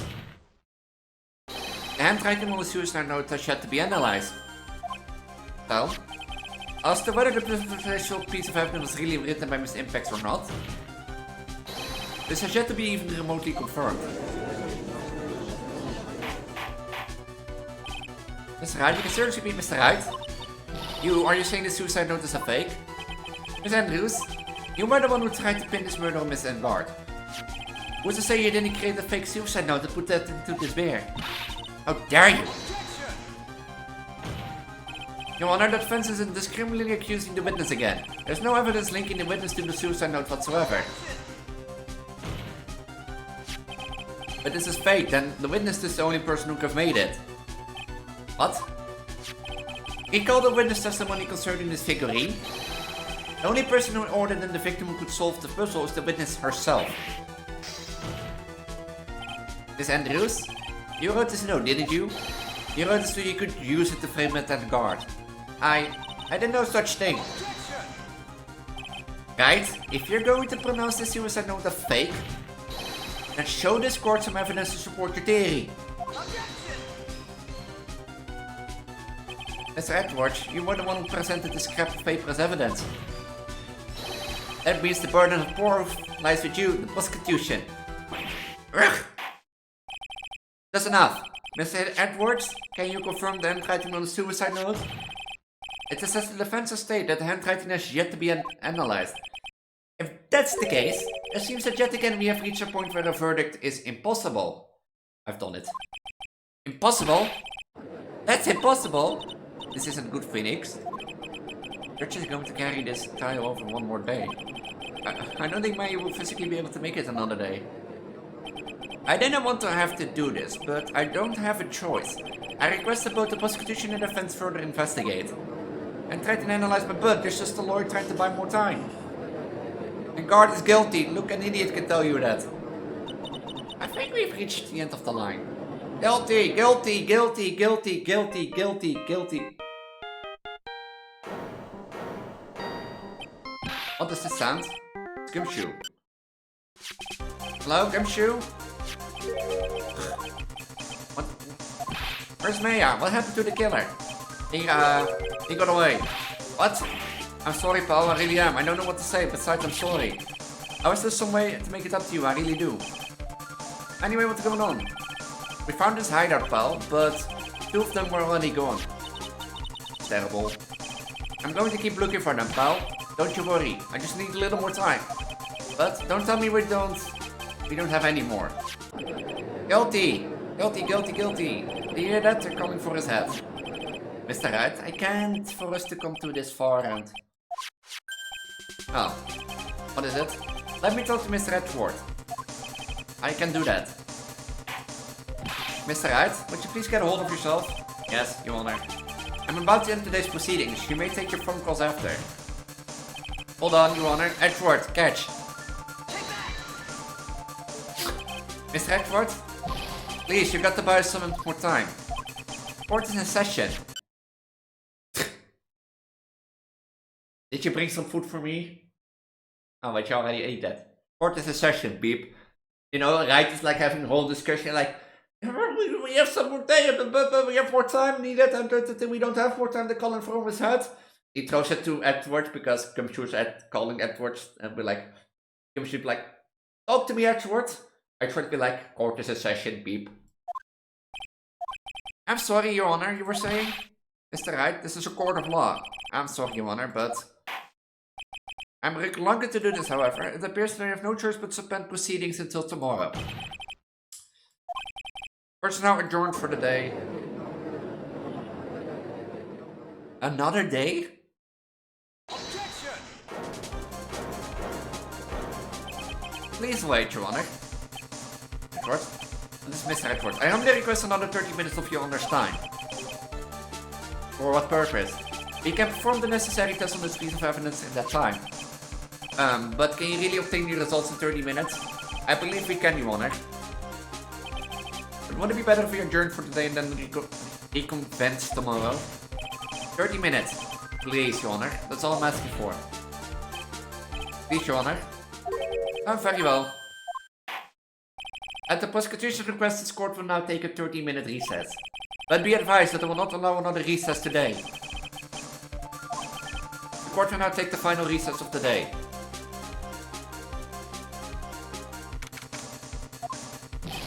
Right, well, what's going on with Maya's situation? The killer, it looks like he got away again. 30 minutes, we can find her at that time. Ugh. Report? Ah, is that Mr. Edward? We don't have time, just spit it out. Right, it looks like we just missed him, sir. But the killer left a few things behind by accident in his rush to get away. A few things? Can we use any of them as evidence? Oh, whoa, whoa, whoa, I thought you was pal. I've got the things he left with me right now and I'm on my way over. Really? That's odd. Any items like this are usually sent to the crime lab first. Headbutt me. You wanna headbutt me? Hold on. Did I end stream? No, I didn't end stream. Here. You can headbutt me. It's poking my eye out! Ah! I'm joking. Well, thank you for the headbutt, Aurora. Thank you for dropping by. I hope I can make your day someday better. But have a lovely day and until next time. We don't have time to wait for those guys, sir. When those guys weren't looking, I swiped the stuff and then... What? Well, I'm not a detective anymore, so I had to. I'm really sorry, sir, but I've got to put the law on hold for now. With my hunk of junk car, I'll be in there about 20 minutes, sir. Don't worry, I'll be there. Wait for me. Alright, just get here in one piece. I'm on a mission and no one can stop me now, sir. No one. I'm pulling out all the stops and running every red light. Huh?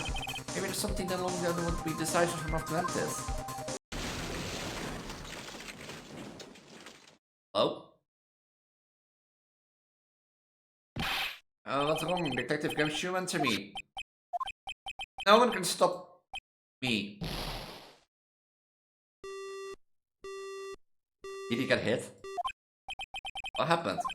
It sounded like he had an accident. I'm guessing his cell phone broke as well. What's he thinking? We got to hurry and call for help. We have no idea where he is.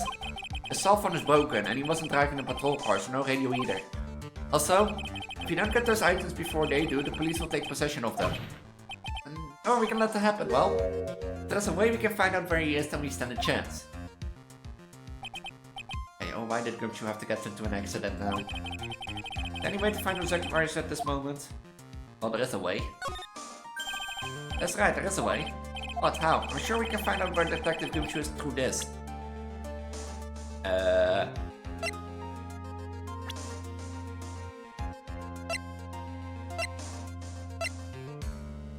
Pearl? I guess it won't work, huh?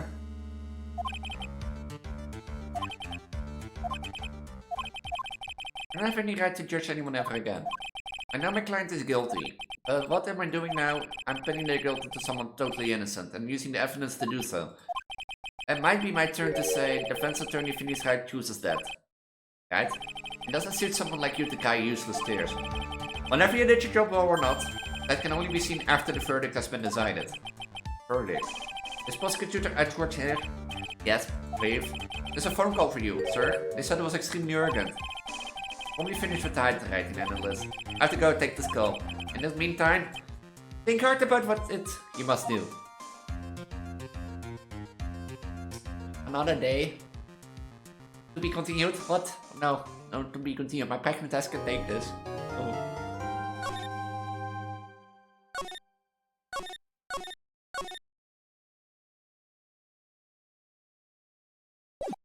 My pregnant house can take this.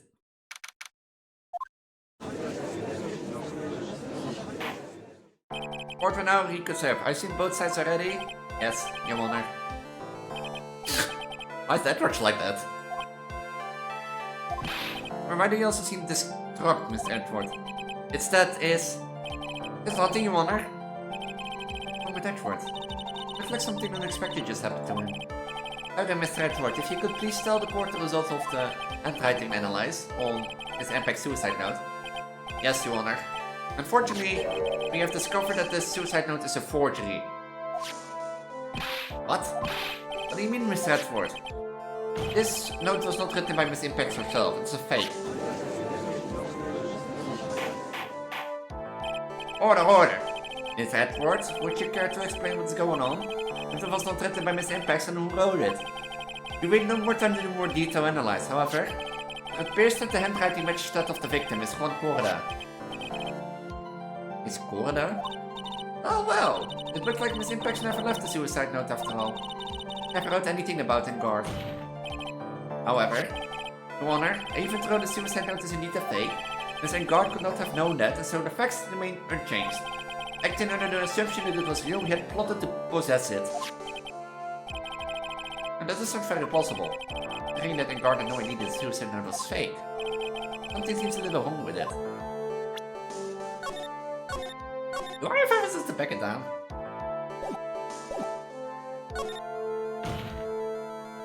The defense believes that the theory the prosecution has stated contradicts testimony. Yeah, of the spying.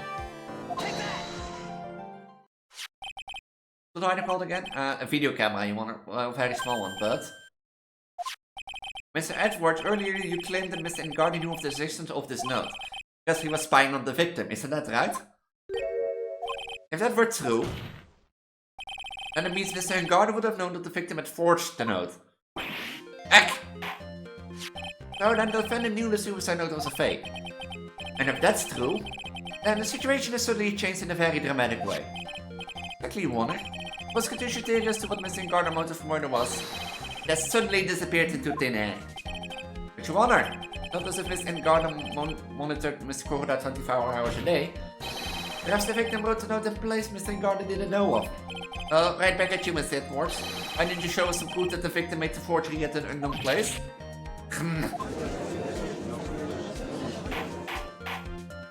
Order, Mr. Edwards.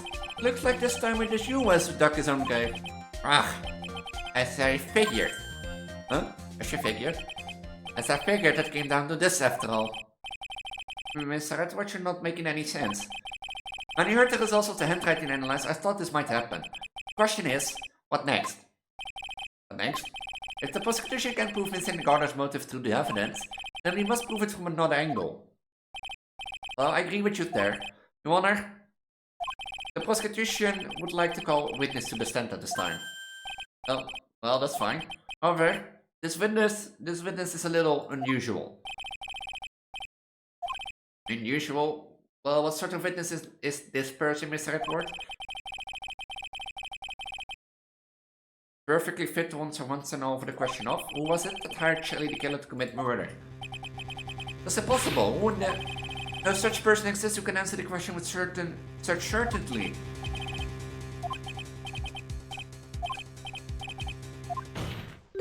The man himself. Mr. Shelly the killer. What? You mean the killer? I mean the assassin?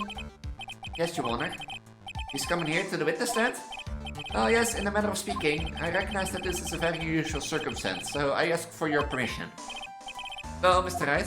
Yes? Is this alright with you? You have a choice here? I can't really do much else to drag this trial out. The defense has no objections, Your Honor. I wonder if it really is alright to do this. Very well then, the prosecution calls the witness to the stand. Now then, witness. Your name and your occupation, please. Oh, very good, sir. My name is Shelly the Killer, and I'm a professional assassin. I say. What's going on here? Your Honor? Why can you remain so calm? What is the meaning of this two-way radio? Actually, Your Honor, it was delivered to me just now, and it came with a condition. As long as we do not trace its source, Mr. the Killer will testify to this court. Oh, that was the urgent phone call. Oh no, this will not do. I cannot allow this in my court. First of all, we can't even be sure this is really Mr. the Killer himself. Witness, please present some sort of proof that you are, in fact, Shelly the Killer. I understand. Please wait a second. I'm so hungry. Maya? Maya? A voice. Mr. Wright, can you confirm anything from this? The defense has no objection to this person. We are satisfied that this man is indeed Shelly the Killer. Another unexpected turn of events. Well, it does seem like we have too many choices under the circumstances, so... Madam Witness, there's one thing I would like to confirm before we speak of anything else. And what would that be? At the request of a client, you killed Mr. Juan Corrada, is that correct? Is it as you say? I did indeed kill Mr. Corrada. Well, now that we have answered that, let's move on to the name of your client. Very well. This is all just a bad dream, is it? Yes, this is a bad dream. Shelly the Killer, what's he going to say? And why do I like cross-examine a radio? There's something I must first state. To an assassin, nothing is more important than the trust between the client and himself. And that is the reason I'm here today on the witness stand. It's my wish that you grasp this concept before I give the name of my client. Mr. the Killer seems to be a very clever man. Someone says he seems to be mocking us. Well, maybe we already, Your Honor. Mr. the Killer is only stating the truth. He's no hypocrite. He has always stood by this one belief. You mean about this trust between his client and himself? And the client that filmed him? It seems to be a level of trust beyond what people like me can comprehend. Oh, Mr. Wright, are you ready to cross-examine the witness? Stay cool. What the fuck are you? I'm joking.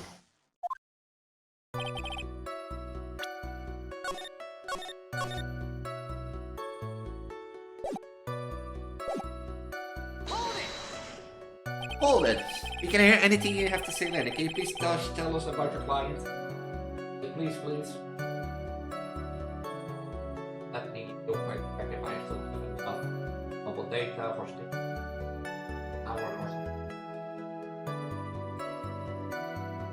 Oh, internet. I come.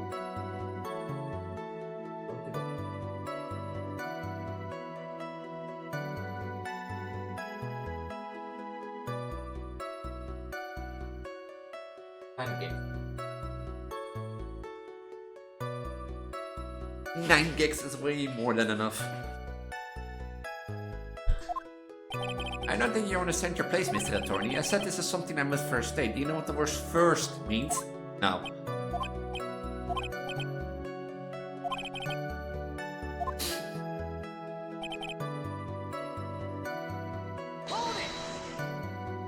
The trust between you and your client?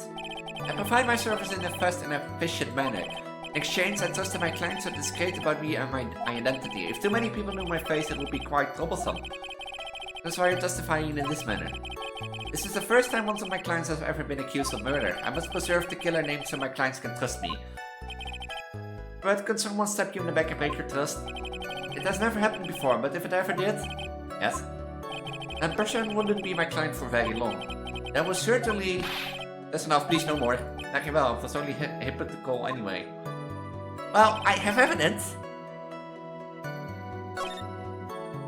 that this has been broken.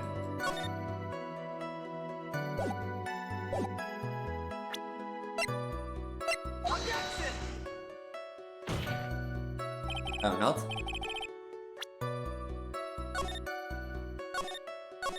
Wait.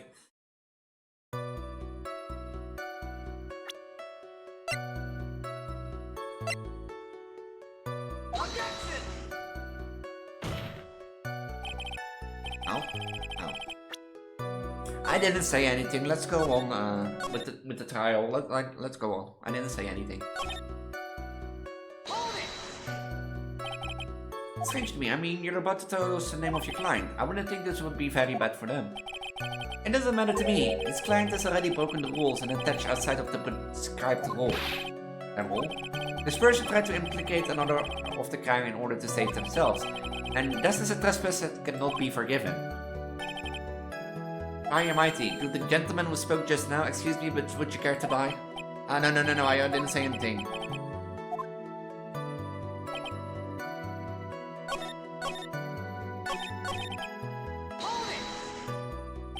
Why no sense to please tell us the name of your client? I'm afraid I cannot do that. I still have a few things to say before I do. Not good for your health to be so aggravated. Won't live very long if you let everything bother you. That's comforting. Patient, try to calm down a little. It's important that I understand this mindset. Seem very steadfast and close, so you're going to have to work against them.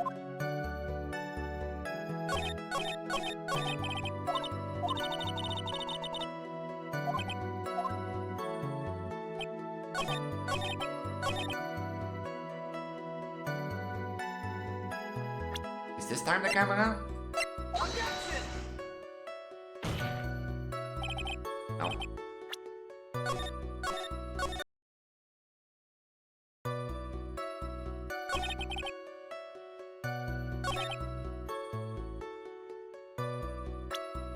Is that the card? I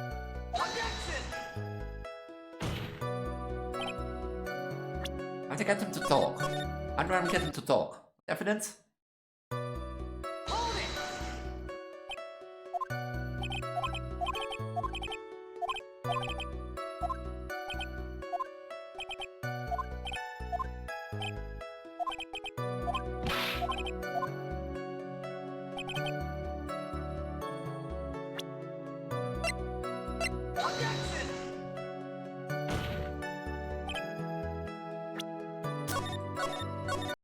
I was sure it was the camera, because the camera has been placed by Matt and Gord.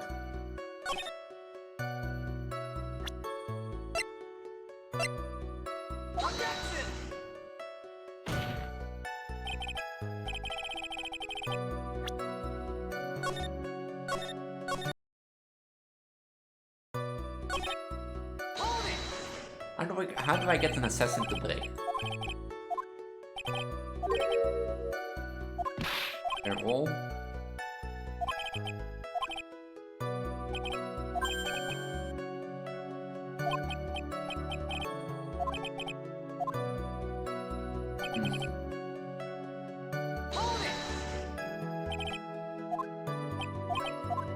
Do that, target medical advocated.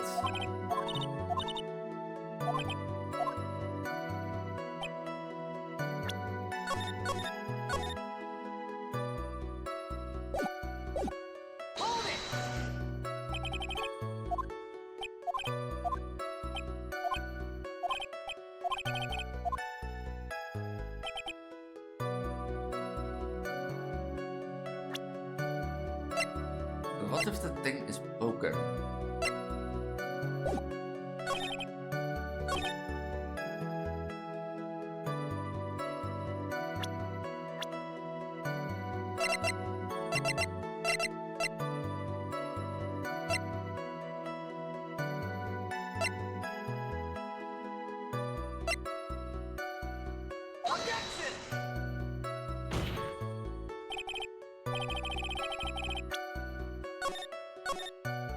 And we need to let him break and talk.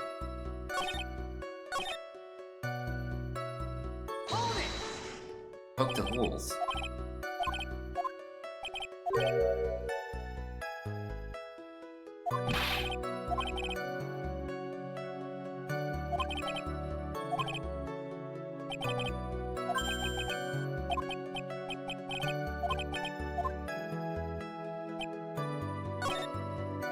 Is this where Adrian comes in?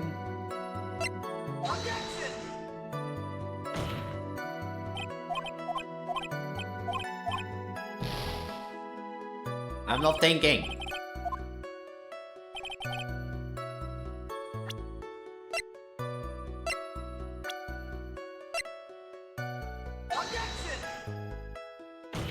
As you can clearly see, I'm thinking.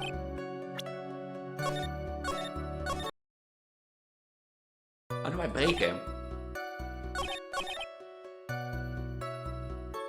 Do I show myself?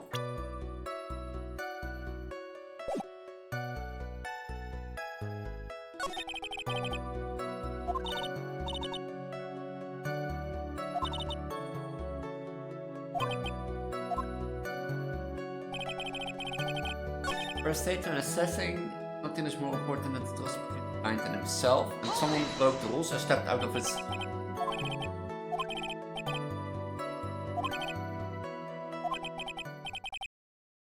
Oh, I had to press again. Broken the rules. A person who frames another is the worst kind of human. And that's why you feel you can betray this person? I have no trust relation with the client who can't understand their assigned role. Inconsent would have figured. Now then, everyone, do you think you can understand my logic? If you can't, then I'm afraid we can't proceed. Everyone understands your point, I think, really. In that case, I believe I'm prepared to disclose the information you seek. Excellent.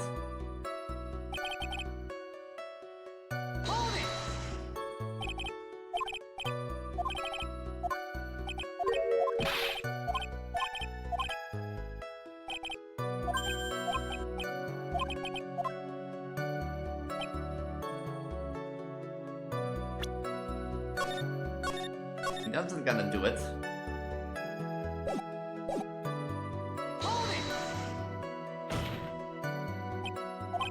What is it? Now I can bring myself to ask the client's name. If you can't ask it, Mr. Hyde, then I will. Witness!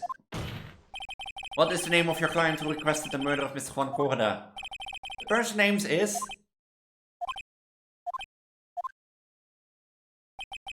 Adrian Andrews. Wait, what? What? Witness? That's not who you told me it was earlier. Wait, so what are you talking about, Mr. Prosecutor? I should think I know my own client, and it's Adrian Andrews. What? This can't be on the phone earlier. What's going on here? I guess it's Mr. Killer just stabbed Mr. Edwards in the back. Stabbed Edwards in the back. I'm sure in order to get an audience with his court. Mr. the Killer told him a different name. That and guard perhaps? I knew it. This is outrageous, I was deceived. The witness is telling a very serious lie. But you're the one who summoned this witness. You, Shelly the Killer? The testimony is the truth. The defendant at the moment is met in guard. Am I correct? And I wish to help per his acquittal. Well, all of a sudden it feels like we can actually win this. Yeah. The prosecution has failed to provide a motive and has instead provided the suicide note, which is a forgery created by the victim. Furthermore, there is a possibility the defendant himself knew it was a fake. But most definitive of all, we have heard from the assassin himself the name of his client. Mr. the Killer's client who requested the murder was not the defendant at all. No. With all this evidence, it is obvious to me that this means that Miss Met-and-Guard is innocent. It seems to have caused you all a bit of confusion. Please continue your discussion and call me when you have reached a verdict. Bev, please bring Miss Adrian Andrews in immediately. No, but the way to go and God will be found innocent. This may be our last chance to save Maya. Yeah, but Edward is right. The killer is lying. And guard, my client, I know he's guilty. And I live with myself if I win this. But we believe that the prosecution's own witness will absolute the defendant. Your Honor, the prosecution requests permission to further question the witness. Shelly the killer is certainly lying under oath.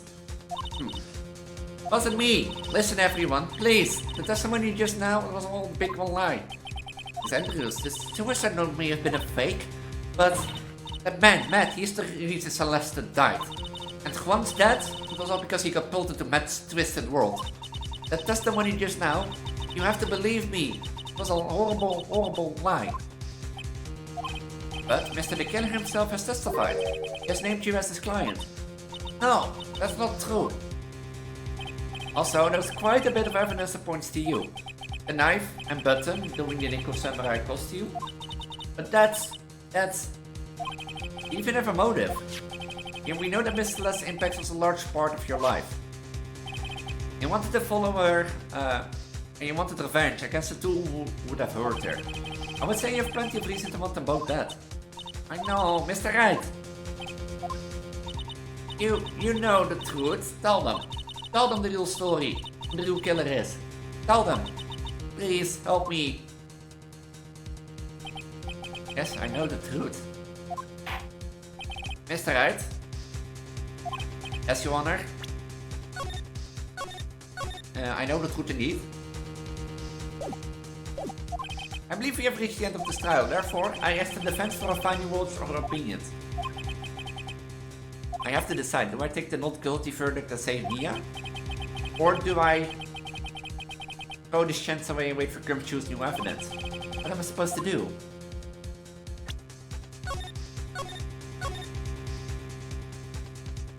An assassin never promised on his world, so... Phoenix, I can't do it, Mia. I can't accept I'm not guilty. You are a lawyer, I know. But, Met-and-Guard is a killer, a murderer. I can't let him get away with this. I can't let someone else take the fall. If I let Miss Andrews be convicted, then I'm not better than Guard. And even though I don't want to admit it, I have to face the fact. That is because of Edwards that I now know the real truth. He could have gotten Guard convicted so many times over, but he never took a single one of those chances. If I take this verdict right now, I'll be betraying his trust. His trust? I never thought about it until now. I trust him. Yes, you do. Mr. Wright, your opinion please. The defense requests that we be allowed to further question Mr. the Killer. Am I hearing you correct, Mr. Wright? Right. But, that witness has clearly cleared your client through testimony. Your job here is done. I'm not done yet to see true witness. Lies I find the truth. That's my job, Your Honor. There's still more evidence to look at, and I'm sure that when those pieces arrive here in this very courtroom, a miracle will occur. Very well, the trial will continue. Mr. Edward, please re-establish connection with Mr. the Killer. By the way, Your Honor.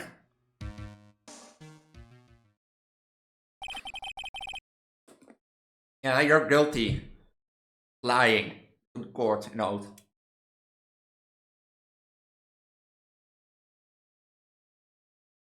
My throat hurts. I have a hurtful throat now. I talk too much this stream. Why do I do this? Before that, we would like to talk to you with a little more. About? All you need from me was the name of my client. What else could you need from me? Well, actually, we would like to hear everything you know about this case. This is how things are, usually done. What's he talking about? Usually done. But what shall we have him testify about now? Mr. the Killer, if you don't mind, please testify about your client in more detail. Legal people and your procedures, and when we want to know one likes to go to court. What a wonder. As I've already stated quite a few times, Adrian Andrews is my client, however. One thing I simply cannot overlook is tampering with the scene of the crime. My client needed to frame another for the crime, while pretending to be the first person to discover the body and enter the scene. Adrian Andrews already knew from the very beginning that Juan Corridan was dead. But even more appealing is the creation and planting of the knife and the button. The act is what I was referring to when I say my client had broken the rules. This is most unexpected turn of events for the 5th time now. However, this time everything has finally been revealed. Just a second, Your Honor. As Mr. Redford, we still have the cross-examination to do. But you don't need to question testimonies like this. Do you, Mr. Wright? Your Honor, the defense will question the witness. This is said is nothing but beneficial to the defense case. If you scrutinize the testimony, then and not expose the lies in the also beneficial testimony, I suppose. I also don't understand what's going on here. Make that the 3 of us, or the 6 of us, because I'm counting for 3 at the moment. That's not a funny thing when I'm being pregnant with this. You can say, I'm counting for 3 now, so make that the 6 of us.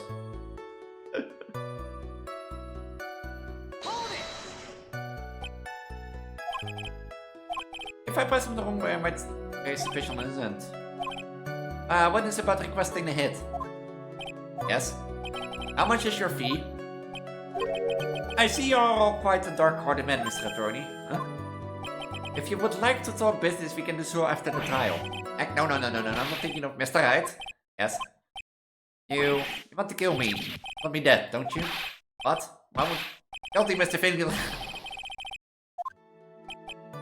Inez, let us continue. Why did you disclose the name of your client?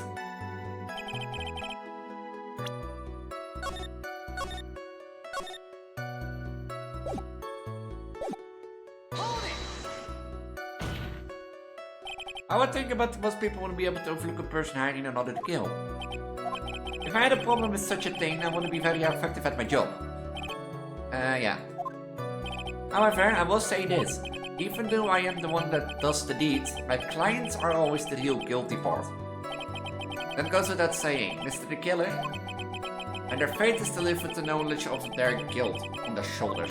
However, my client this time thought they could run away from their guilt.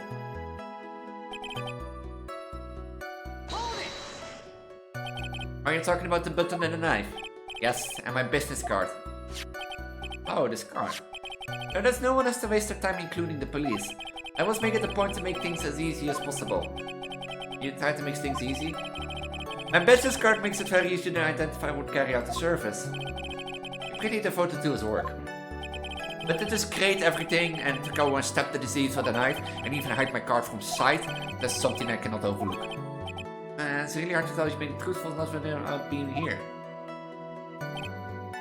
Well, pretending to be the first person to discover the body and enter the scene. So you're saying most clients want to do such a thing? That's correct. Usually most people try to create an alibi for themselves. If you should use my service, Mr. Antonio, I would suggest you plan for your alibi too. No, I already told you I have no intention of using your service ever. Why does he keep looking at me like that? I'm the one on trial here. I'm the one on trial? Adrian Andrews already knew from the very beginning that Juan Corridan was dead. From the very beginning? This is correct. From before my client visited the room. All of my clients know precisely what the situation is at all times. I wonder if that really is true. That's odd.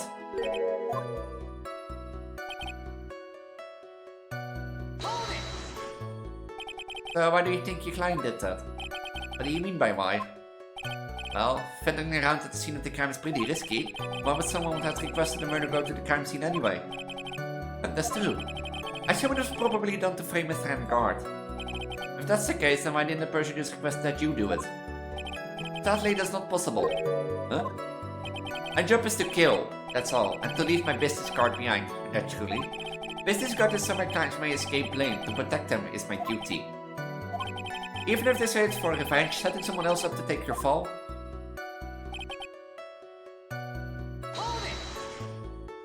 And that's all you have to testify. Yes, and I pray that I will never be called to the stand again. I must testify if I yet to find the person to take my place and become the fourth successor. Actually, how would you like a new life, Mr. Attorney? Excuse me? No, I'm fine. Really. Are you really now?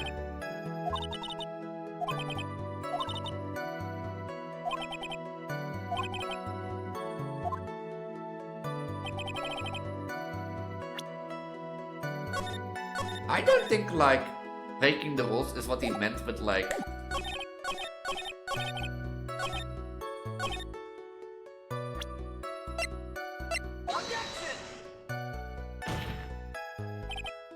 This contradicts? No.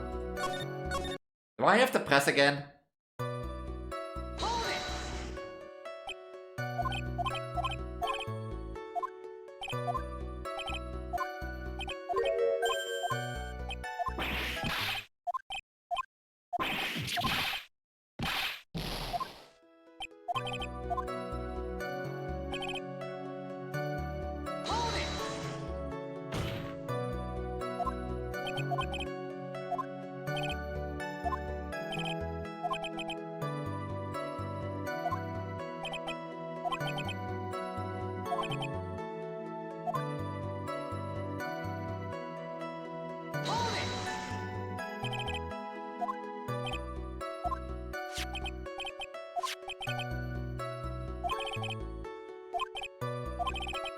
Identify the surface.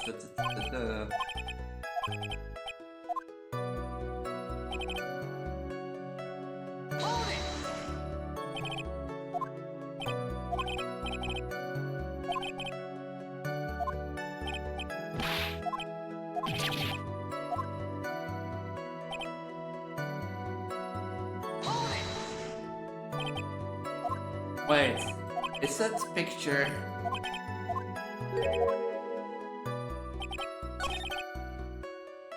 Is that picture from... No.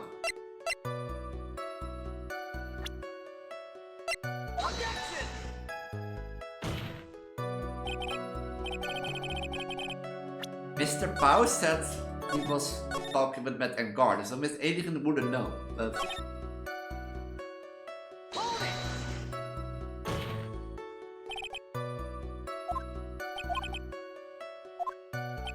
Oh, we're here again.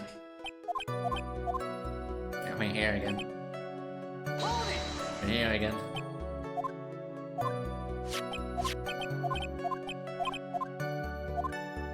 My brain is rotting away. My brain is like, I'm on sleep mode, Elise.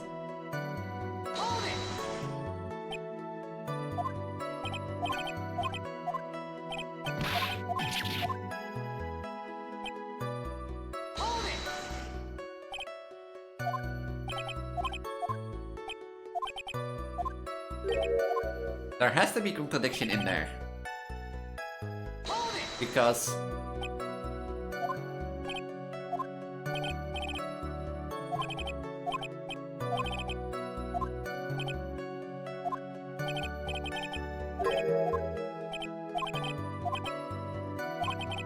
Because Miss Powers' testimony said that he saw Matt with the killer, so...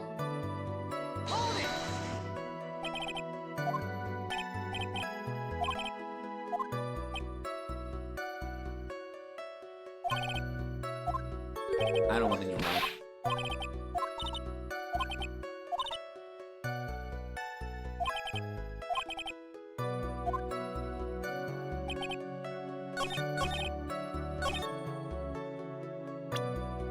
There is an odd thing about this one, which means...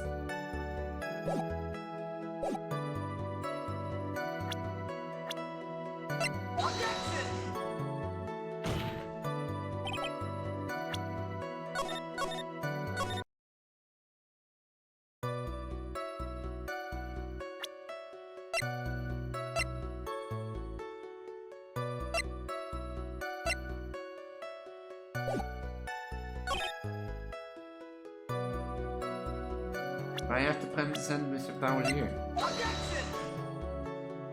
No. That statement contradicts Mr. Spouse. What Mr. Spouse reads is...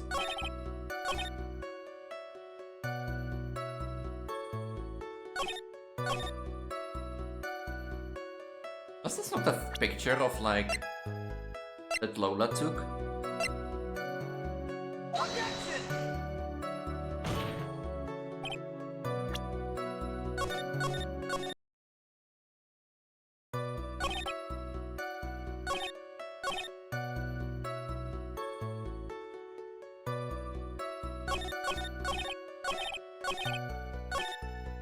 And there's my client, however, one thing I simply cannot overlook is that scene of the crime. The client did it to family and not for the crime while pretending to be the first person to discover the body and enter the scene. Adrian Andrews already knew from the very beginning that John Corda was dead. Even more appealing is the creation and planning of the knife and the button, that act as why referring to when I said that my client has broken the rules.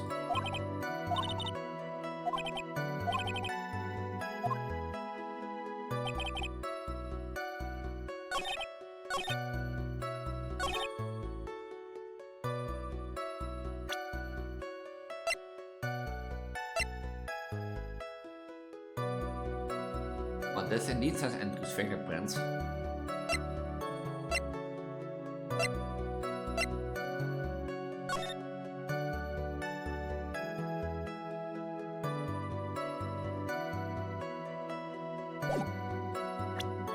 Objection! I'm confused, like... What does contradict? I think it's either this one or this one. No, Alien testified that she didn't know she even poured tomato juice. Objection! Yeah. Thank you so much for taking the time to testify, Mr. the Killer. Yeah, I was new, like Adrian didn't know because she even poured a glass of tomato juice for him. What is the meaning of this attitude? When Adrian Andrews entered the victim's room, your client had no idea that John Corda had been murdered. But how do you know that? From this wine glass, Your Honor. Glass. Is that the killer's supposed client who thought Mr. Corda had only fainted? Which is why this glass of tomato juice was poured for the victim. But isn't that just part of Adrian Andrews' calculated plan? That's not possible, Your Honor. This glass bears the fingerprints of that person. Had this been planned, they would never have left their fingerprints behind.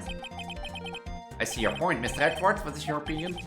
Strangely enough, I had the same exact thought just now. Witness, how do you explain this strange phenomenon? Isn't this a waste of time to ask about such a minor detail?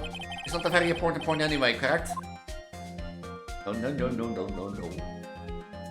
I'm afraid you are mistaken. If Adrian Andrews really is your client as you claim, then your client shouldn't have knowledge that Mr. Corrida's dead. If not, then that can only mean that Adrian Andrews was never your client at all. That's strange. Yes. Why is it that the attorney has yet to raise an objection at this absurd situation? Phoenix, if the killer figures out what we're up to, we're in real trouble. Yeah, I know. Mr. Edwards, I'm surprised. You know you can say things like this without any evidence. Ah, sorry. Well, there was an awfully weak objection for the two of you. Anyway, I'm positive there was a contradiction in the testimony. The prosecution requests further testimony concerning when the request was taken. Very well. Right now I have to buy us more time. While we wait for the items the killer left behind to get here. I just know that this very outcome of the trial lies within those items.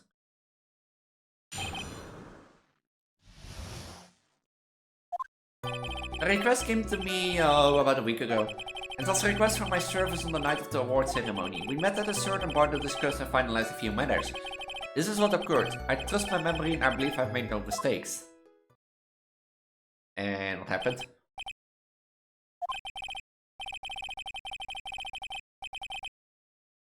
That's correct. Meeting one's client is the first step to building trust in my opinion. He has a point. I see. Well, Mr. Write your cross-examination, please.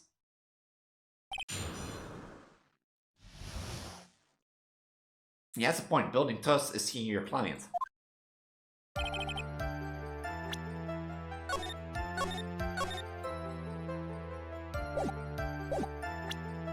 Hold it! 1 week ago, are you sure? Yes, I'm quite sure. I of course had my own preparations, and I was barely able to finish. And you request my service, Mr. Attorney, I hope you will keep that in mind. Please, stop. In any case, my client this time had a very specific date and time in mind. Specific date and time. Hold it! Did you spy on that specific night? No. I tried to fulfill all the conditions of my client's request, but as for why, I only had my suspicions. You're suspicious, huh? Your suspicions, huh? Is that a coincidence? I think not. So, what are these suspicions you had? Why did your client request that night? I'm sure it was all for the bear. The bear? My client spoke of it. I'm sure there will be a bear-shaped figurine in Juan's Corda's room. I would like it to retrieve that item for me. Must be talking about this bear puzzle. Inside the figurine was a suicide note. Naturally, the victim brought it with him to his hotel room. It was planning to publicly disclose its contents at the press conference, after all. This is correct. If I had not done the job that night, I would not have known where the bear figurine was. I see. Homicide, was the testimony now of any importance? I say it was very important.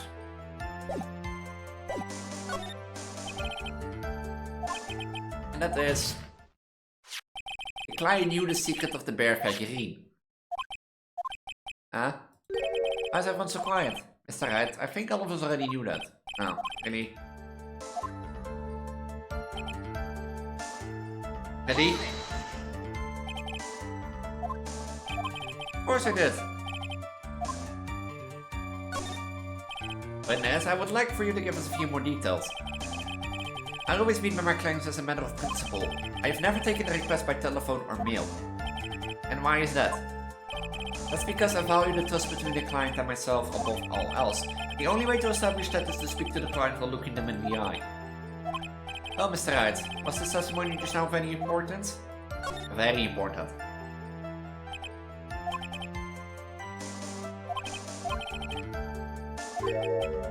I guess so.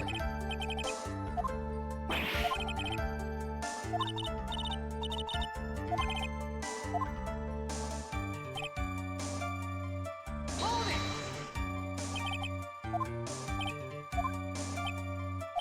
If they did, shouldn't be anything wrong with the killer's testimony.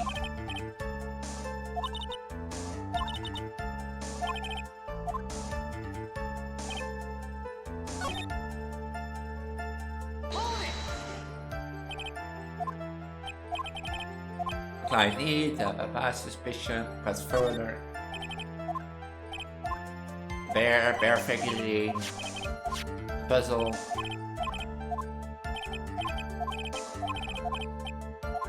Was not important.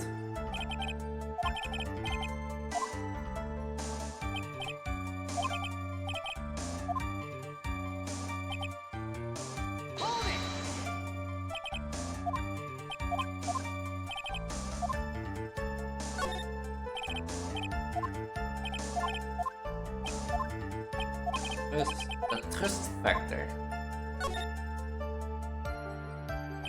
I made this client's not important and wasn't the point. Witness, please stop sidestepping my questions. What do you mean by that? My question was, did you really meet Adrian Andrews in person? I've already told you, Mr. Wright, I did. It was only through talking with him. With him! This person's client. That's very important.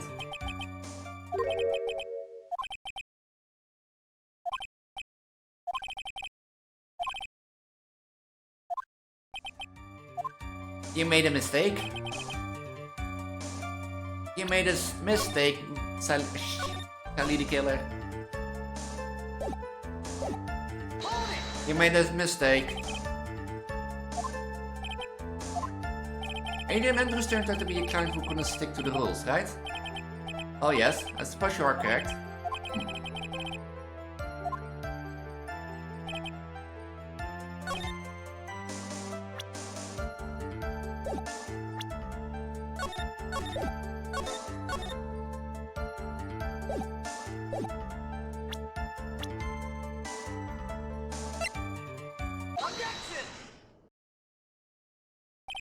I would like to go over this one more time. You met Andy and Andrews at the bar and took the request at that time.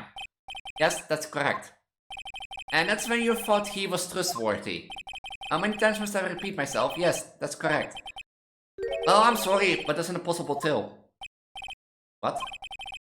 It is not impossible at this time of date, because she could use the he, him pronounces, but... I've never met the real Adrian Andrews. Why would you say that? Because she made one very big slip up. About her. So what's the issue? What did you say just now? I mean, she could have... Well, you could use he, him pronounced as a woman. So it would be possible, and that the client and that Shelly respects that, but I think when this game was made, the pronouns were not that big, so... About her? If you had ever met Adrian Andrews in person, I wonder would have told you that she is a woman. Chief, the machine broke. Order in the court. That's right, what is the meaning of this?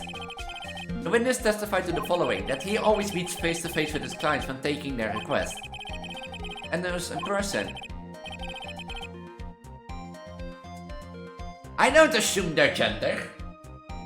Mr. Wright here does. By assuming it is in she. I say that he, him is possible, that they, there is possible, you know?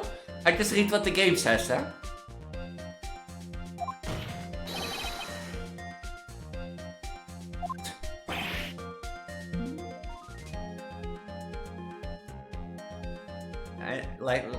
Is that not good for a machine? I assume you're a pego idiot. I assume you're a pego idiot. People be like, Elise, I assume you're a pego idiot. That's right, a pego idiot. But that's not right for a walkie-talkie, right?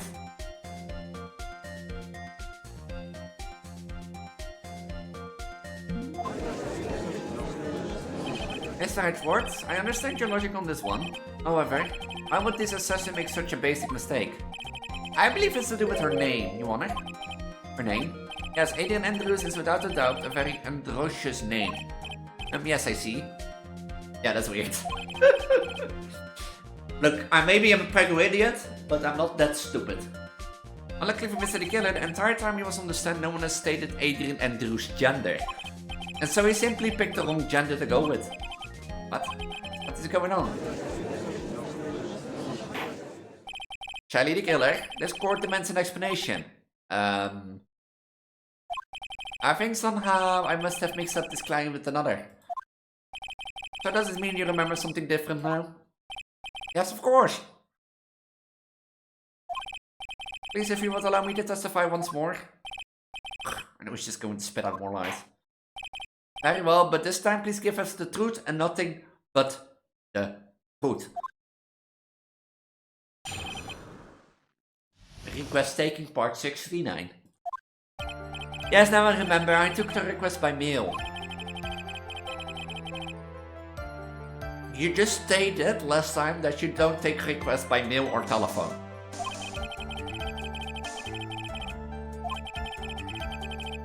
Now I thought my client to be a man.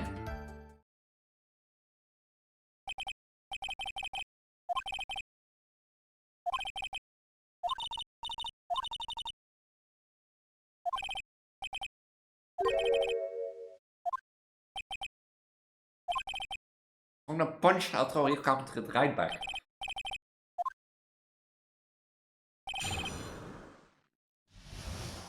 This is a long case.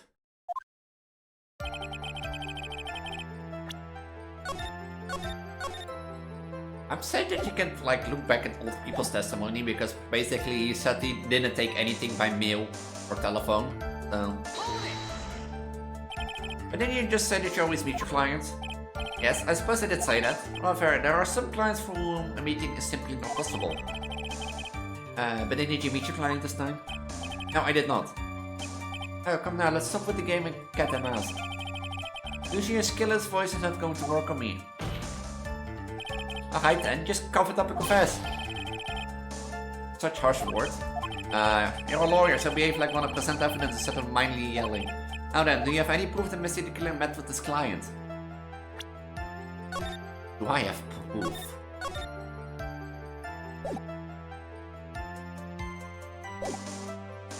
Anything that proves to this?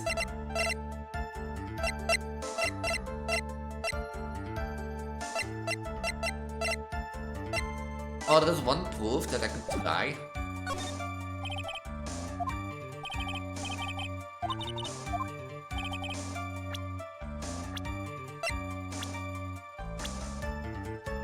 Take that! So, what do you think? You may say, what do you think? However, for all intents and purposes in transceiver radio.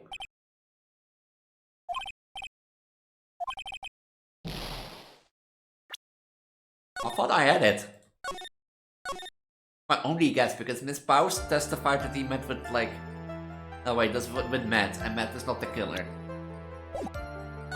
I don't have any proof.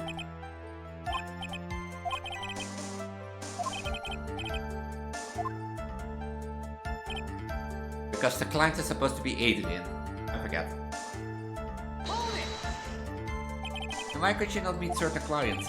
Recently I have been receiving more requests. I met each and every client that would lose some nice business opportunities. Nice. On top of which the times have changed. It is now the age of information and computers, correct? Oh, I have joined the times now that take requests via electronic mail. Electronic mail, do you have to mail that in a special insulated envelope? I'm very sorry, and despite the shortening of words. What I meant by electronic mails is what's commonly referred to as email. Email? I'm a contest of mimicry, it should be the better than them. Hold it! 2 or 3 other things? Yes, and what were these other things? A few other things that have nothing to do with this case. No, we're gonna press.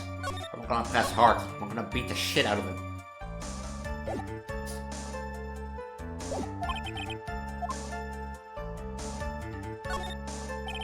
Whether or not they relate to this case is for the court to decide. Mr. Attorney? Yes? Everything I have said from the beginning has been nothing but beneficial to your client. Which is why I wondered why he's pushing you to continue with this cross-examination. Could it be that you are planning to betray your own client? That's... I smell the stench of a backstabber. And should you turn out to be one? Wait. Uh-oh, this is looking really bad. Fast further! When this is a very important matter, please cooperate and tell us what the other jobs your client requested were. If it's truly that important, I suppose I don't have much of a choice. The bear figurine? After the assassination of the target was to find the figurine. I was told this job was just as important as the actual killing. And what was the figurine? It was inside Mr. Corrida's suitcase. And then what did you do next? I handed it over to my client right away. Report to me. Witness, please include what you just stated in your testimony.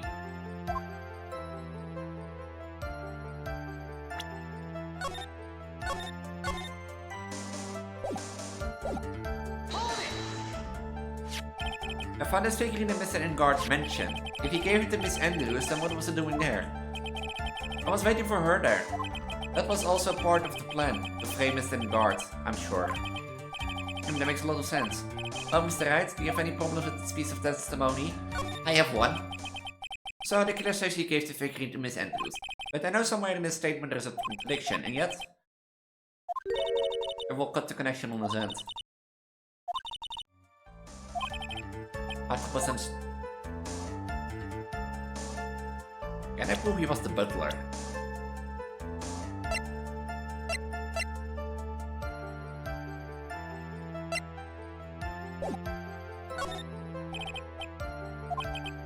The bear figurine, and she told you to take the bear and wait for it in Guard Mansion, is that correct?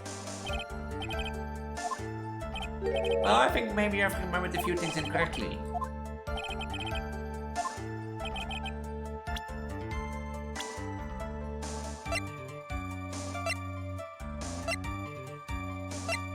Now. Take that! So what do you think? This is...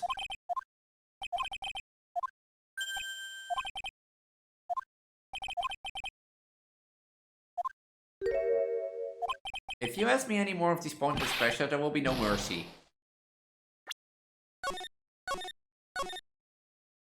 I'm asking pointless questions all day.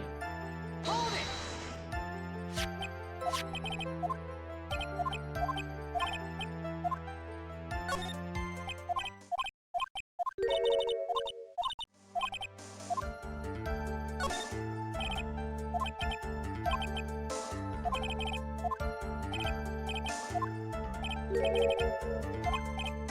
Oh wait, is it a ticket?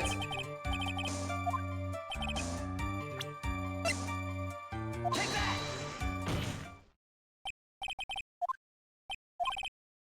No. Do I have evidence to prove otherwise?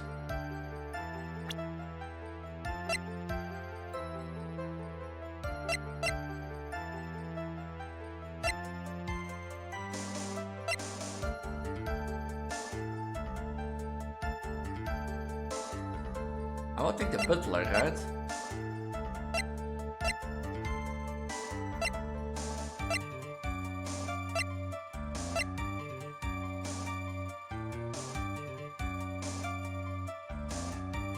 Oh yeah, she...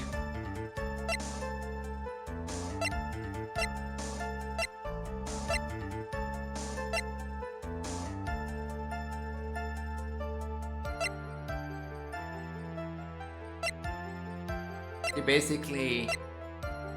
Objection!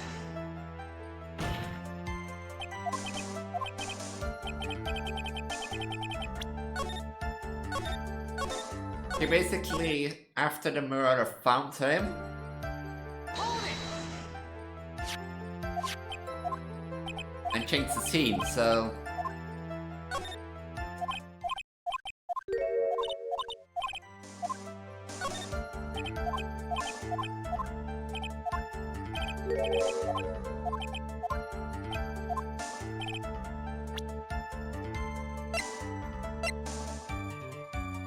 Take that!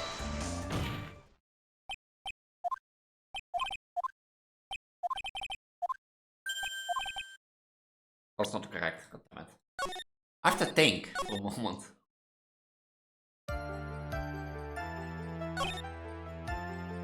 Hold it! I did once. Dat is wanneer want ik heb de kleine figurine. Sassy. The Sandals was wearing a mask at the time. Mask? A nickel samurai mask. I'm guessing... Miss Wright, what do you have to say about this? Do you have any problems with this piece of testimony? This is what Miss Powell says, so...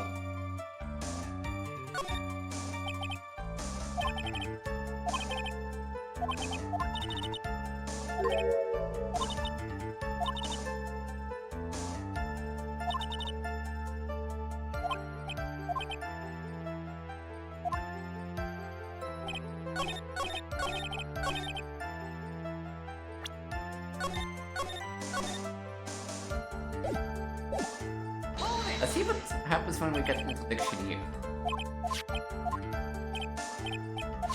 That was what Miss Powell said too, so...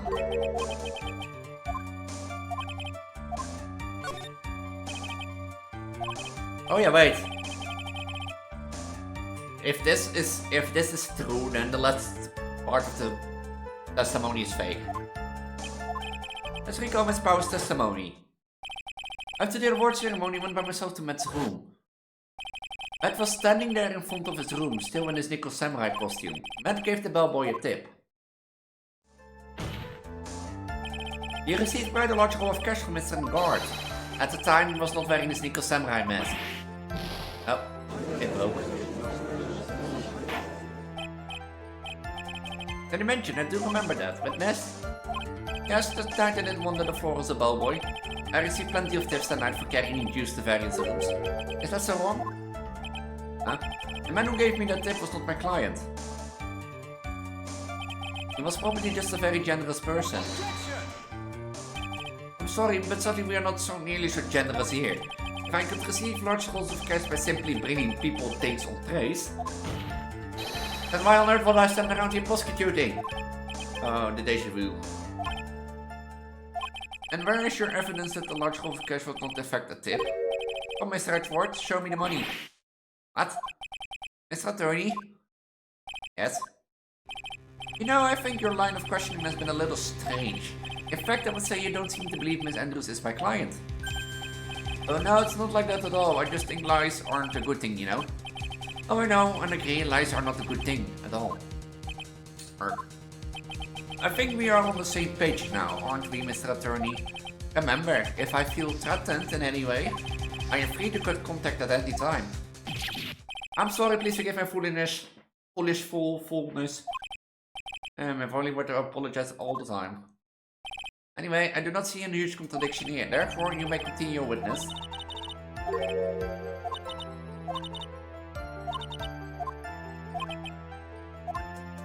So...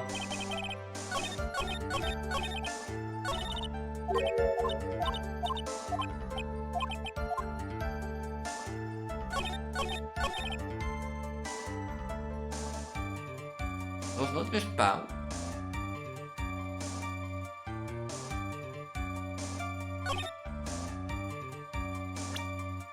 Wait, is Miss Pauw on this one? No, I don't want to load. I want to save.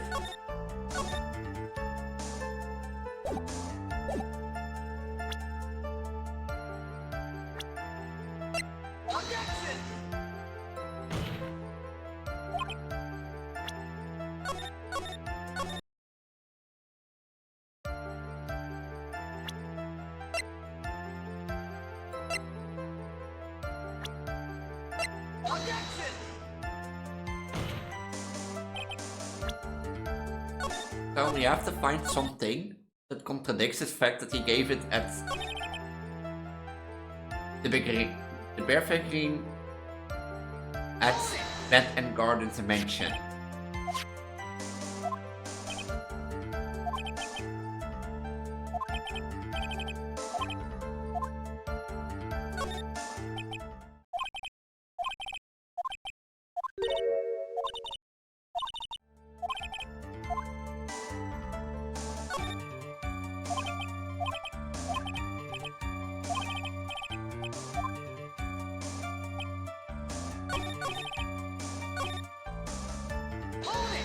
I have to find contradiction.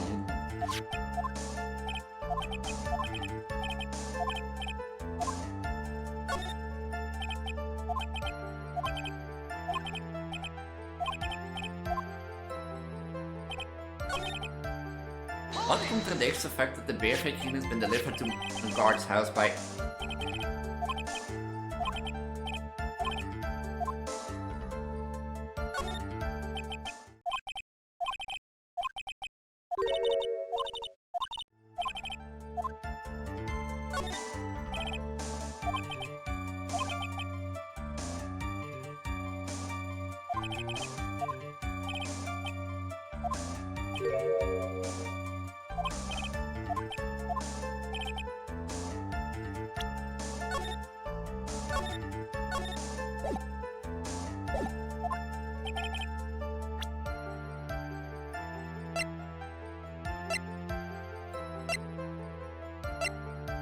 Wait, is it a tabloid?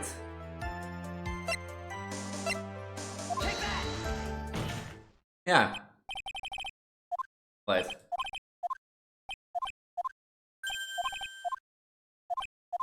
Normally the music stops if you have it correct.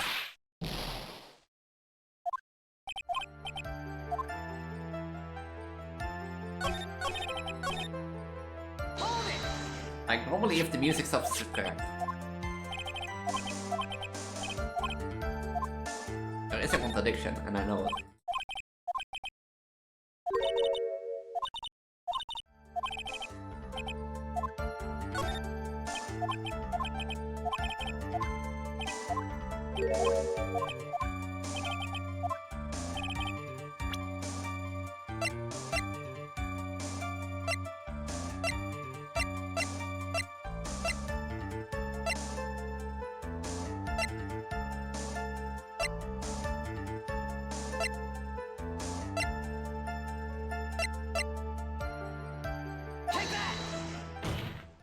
this one?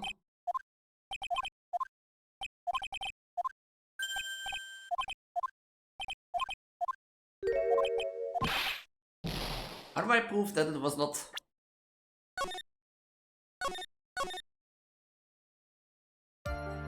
Hold it!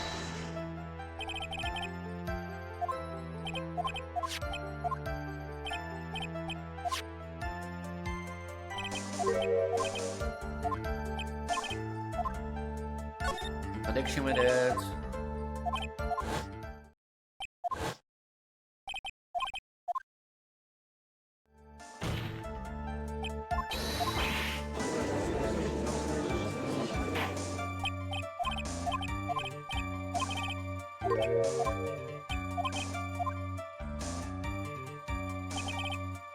Objection!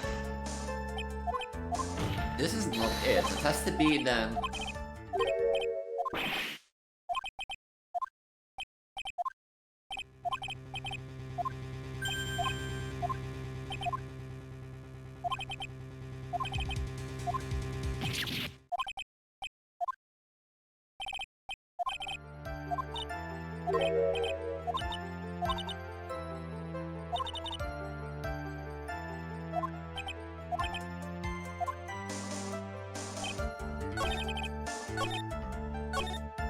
Hold it!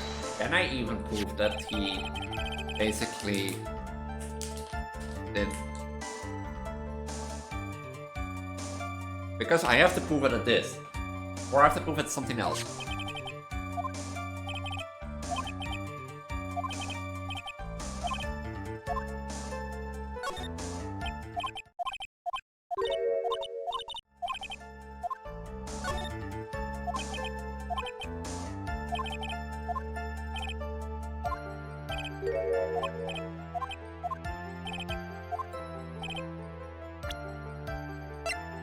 Is it the bear itself? Take that! Is it really the bear itself? He had really given the bear to Miss Andrews. And this item should not have been inside it. Item? I see where you're going. Yup, that's where I'm going.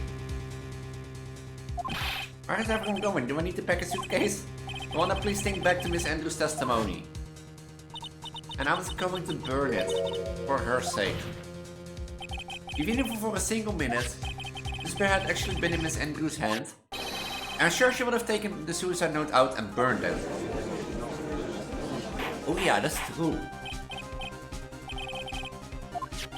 And by the very fact that the suicide note was still inside the bear, tells us that your client didn't know how to disassemble the puzzle. Which means... It means, Your Honor, that it's impossible for Adrian Andrews to be the client. Oh, there goes the machine again. Order! Ugh, Mr. Phoenix, right? I'm sure I mentioned this before. How I hate traitors above all else. I think your cross-examination has clearly demonstrated something to me. You must be wishing to break your end of our agreement. No, that's not. That's enough. If that's your intention, then there's only one thing for me to do. Right, please.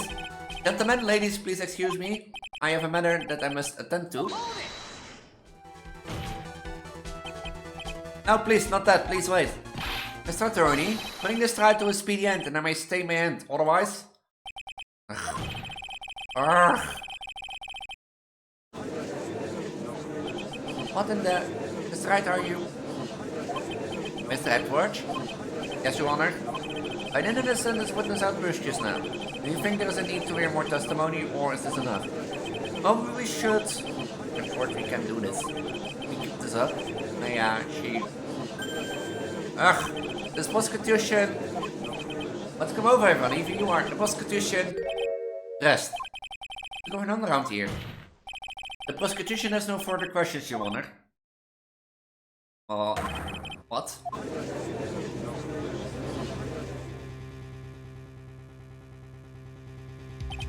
Well, I never thought I'd see the day. This is a most unusual situation. If the prosecution rests with no further questions, then the prosecution has failed to uphold its stand. If that is the case, and even though I'm reluctant, I must believe that Mr. the Killer's testimony is accurate. That would mean that Shelly the Killer's client is Adrian Andrews. Mr. Wright? Yes, Your Honor. If I end the trial right here, right now, then your client, Matt and Guard, will be declared innocent. And in his place, Adrian Andrews will be charged with murder. Charged with murder?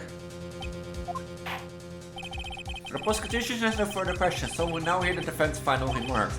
Dave, please bring the defendant, Matt and Guard, to the stand. Actually, the killer either didn't make it in time. He tried as hard as he could, but looked like our time is run out. Outcome now lies in your hands. In my hands? It's too much power! You, did the old guy finally decide? Yeah, you're guilty. To be honest, I can't think of you as a truly innocent and good person. You have done enough evil to drive a woman to suicide.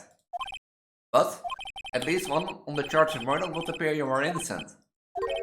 Ah! So, I guess even old fuddy-duddy figured me out. Mr. Guard? What an atrocious lawyer I have, giving us a own client like this. And that refreshing like a spring breeze crap is just as atrocious, don't you agree? He told you you were innocent. Anyway, get on with it and pronounce me innocent already. Right, Mr. Lawyer? Should I side with justice or should I save Maya's life? But if I did that, Maya will die. But if I say he's innocent, then Miss Andrews will be charged as the murderer. Do I say he's guilty or not guilty? Either choice I make, someone's life is going to end. It's always what I choose. What do I choose?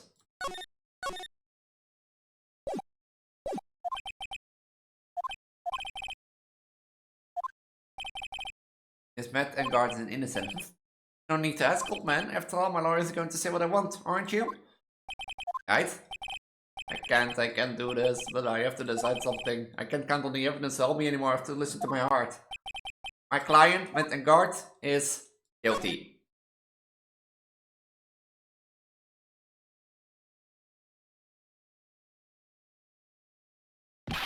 We are waiting for your answer, Mr. Wright. Matt and Guard, your client deserves an answer.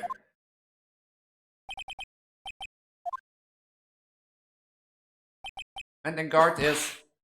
Objection! Oh. Ow, whip. What's this Kevin Karma? What are you doing here? Ow! You see now, don't you, Mr. Phoenix Wright? This is actually why you should never take your eyes off the scruffy fool. Did you bring the final pieces? Did you have them? You should know better than to ask that, Mr. Miles Edward. And for Karma is perfect in every way. The evidence is here is perfect condition. Don't worry about Scruffy. He's fine and his injuries are minor. All of the items are inside this. What the filthy odd coat is this? I apologize for its ugliness, but there was nothing else to wrap the items in. The whole trial over what is inside the Reggie coat. I'm sure that inside the coat was a cruel piece of evidence. Honor, inside this filthy coat are the defense's final pieces of evidence.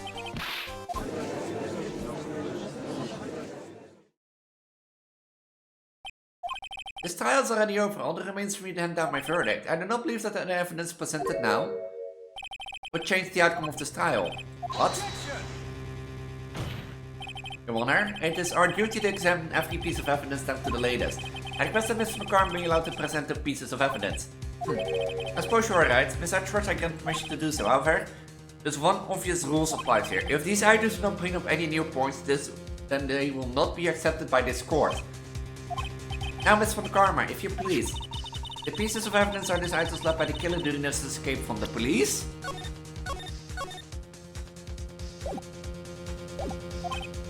They must have been quite a rush. Yes, Your Honor, the killer left 3 pieces of evidence. Will be something like a miracle. The first item is a pistol. Does the killer pistol have anything to do with this case? There was no gunshot. He was strangled. So more details are not needed, if I'm correct.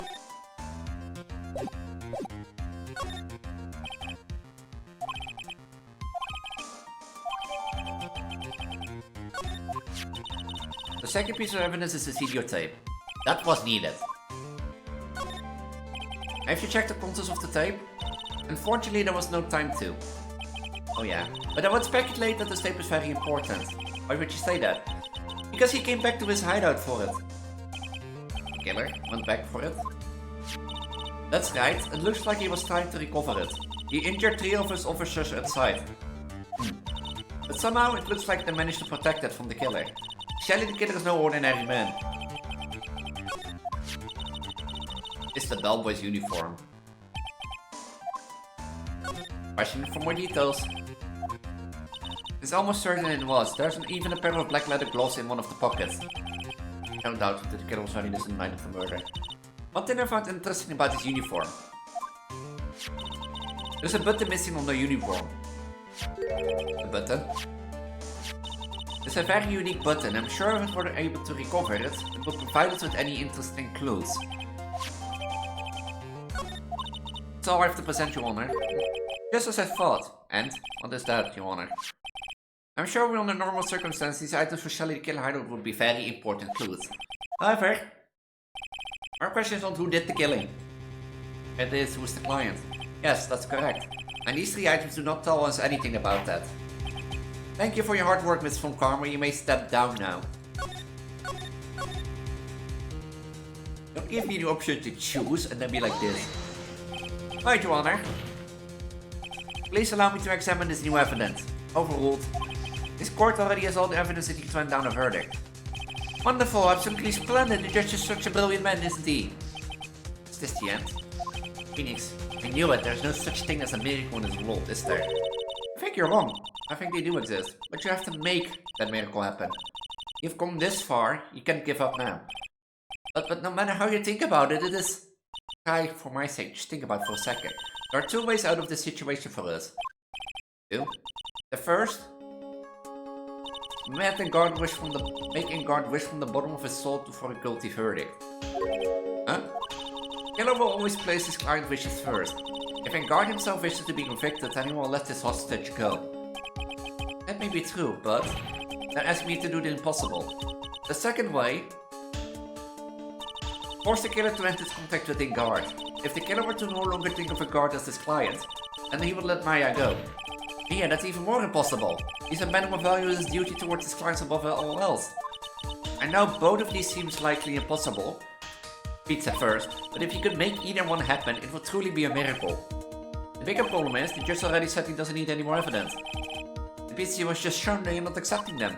Phoenix, think things through. From the other side. Isn't that what always worked for us? What does it mean? Should we turn things around? Phoenix, the judge says he doesn't need the evidence. If that's the case, then who does need it?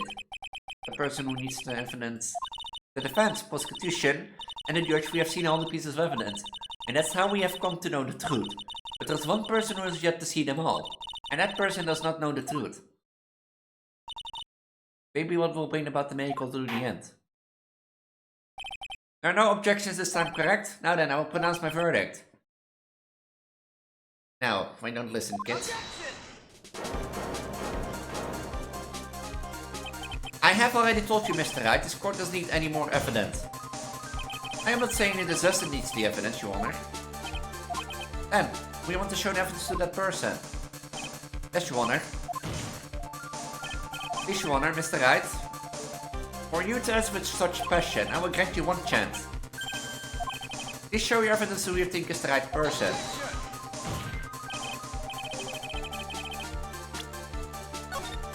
I have Lady Luck on my side.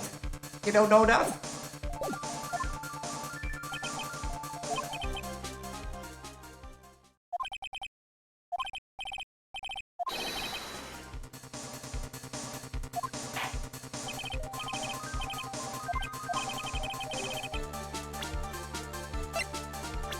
Well, killer.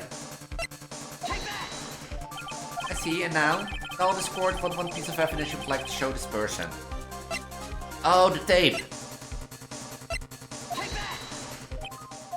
Well, what do you think, Miss Edward? I think there's some merit in showing what is evidence to the witness.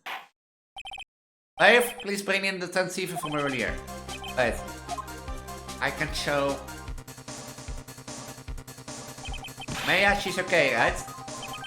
Didn't I tell you to concern yourself with bringing about a speedy end to this trial? Now, if I understand correctly, you wish to show me one piece of evidence. Yes, one is all I need. I have here a videotape. It was found at your hideout. I heard you injured 3 officers you attempt to get this back. That was more regrettable, however, it was an order from my client. He was told to protect the videotape. I thought so. I'm afraid they seem to have filled in that regard. Do you know the contents of this tape? I was sternly told by my client to not watch it, so I have absolutely no idea. Actually, you're on this tape. Me? There was a video camera hidden at the crime scene. Your actions were being recorded. What? Is that true, Mr. Wright? Who was that planted the camera? Well, the only person who could have placed a camera at the scene of the crime would be your client, naturally. That was Adrian Andrews. Be quiet to listen, Your Honor. Yes, sir. Your client specified a place and time for you, isn't that right? Yes. That was so they could film you. I had no idea. Mr. Wright, why would my client do such a thing? I would like to know why. Well...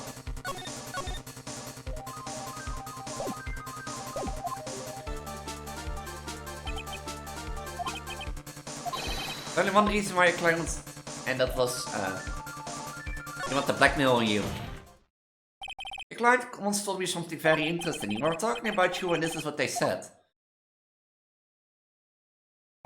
But I'm no weakling, I don't believe anyone least of all assassins. Oh, come now, Mr. Wright. Assassins aren't above blackmail.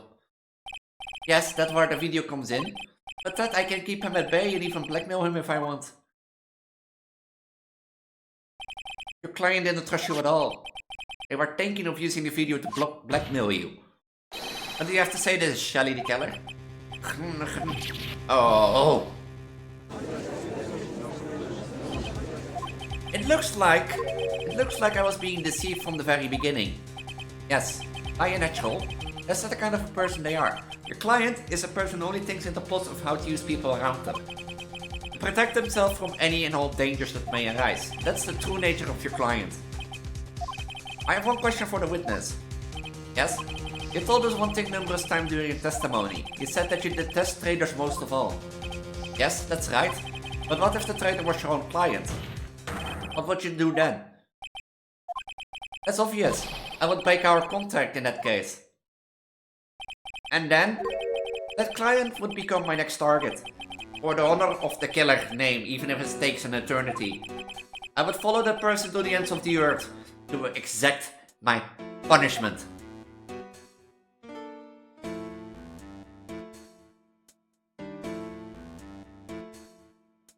I see, that's all I wanted to know. So that Eddie becomes the killer's next target. Ah, I get it. That's how we turn this case around. That's right. Yes. My contract with my client is over as of now. I seem to have a new job on my hands. I will now return to you your precious item. What the? I'm not an item! Hey, yeah, I thought I'd never see you again. Thank goodness. 3 hours of non-stop jabbling. Just have come to its conclusion. However, I'm actually a sort of... I don't... Well... It's from karma. Why did that... She always has you on her side. Now, I do believe it's time to finally get down a verdict. Yeah, now you're in trouble, eh, Matt? Mr. Garda, it looks like somehow you got what you wanted. You have finally received the actual you want so badly, you should be happy. And before that, I would like to make one final statement. Sometimes in the near future, one very betrayed assassin may appear before you. Needless to say, that man is very good at what he does. I'm sure you would understand what I mean if you watch this video. Help me. Now then, Your Honor, the verdict if you please. Is this alright with you, Mr. Wright? We have finally reached the end of a very long battle. Whatever you convicted or acquitted, there is no escape from it now. Come on, Phoenix, please whatever way your heart tells you. Right, Chief? Guilty. He's guilty, he can go to jail. Even though I am a lawyer, I cannot make your crime disappear. I think a guilty verdict is appropriate here. Me? My wonderful self guilty? Even if you got an acquittal, the instantly you set foot outside the detention center, your life will be in danger. No matter which way you look at it, you can't run away from your crime anymore. Oh, he's taking... He's taking his own life. As always, it looks like we have uncovered the real truth. Me? I don't remember you helping out much in this. Mr. Edwards' house met in guard. I have left Mr. Karma in charge of his incarceration. I'm sure he's getting a full course meal for a whip ladder right about now. Very good, it was a close one, wasn't it, witness? Yes. I plan to pay my debt to society for my own crime, Your Honor. The first time I was called to the witness stand during this trial, all I felt was despair. I'm trying to forgive what he did. You only say you would choose that, that's not no concern to me. But after that, I was alone at the detention center and that's the first time I really saw myself for who I am.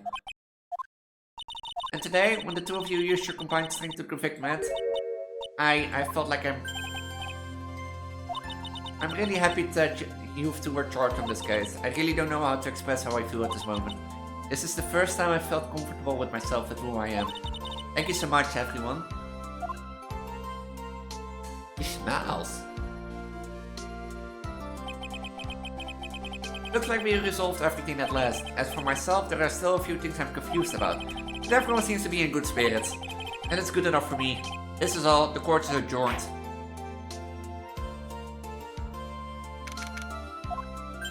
You were great at there, Phoenix. But I did thought I was right, wasn't it? That's the first time you've not gotten your client off. You got them a guilty verdict this time. But you have to look past all of that. What's really important. You now realize that there is something more than just some getting not guilty, right? Yes, I understand now. Phoenix, think back for a second. Think to the moments before Mr. Karma arrived with the final piece of evidence. Think about the incredible decision you had to make. Now then, Mr. Wright, let's hear the defense's final statement on this matter. I can't count the evidence to help me anymore to listen to my heart. Should I My client met and guard is he guilty or is he not guilty? Those were your choices then, and your answer? Your answer spoke to what being a lawyer means to you. And he was guilty. Right? Edgeworth, I have good news. Maya is now safe in police custody. Ellie? Oh, you're telling us the truth, right, Mr. Edgeworth? Yes, she's quite safe. She's on her way here as we speak in patrol cars. Mr. Maya is safe. You really did it, Mr. Nick. I believed in you. I kept saying to myself, Mr. Nick was safer. Mr. Nick was safer. Thanks. Oh, Tom. It's from Karma. About earlier, right? Thanks. Ow! Are you still smiling, Mr. Phoenix, right? You lost. The perfect win record has now become crushed. And yet, we're still happy? I don't think you'll ever understand. Farmer. How dare you? Don't worry. She may in time. After all, I was like that myself until a year ago. Edgeworth? For my own personal victories and for my guilty verdicts. How long can I go on? I used every dirty trick in the book.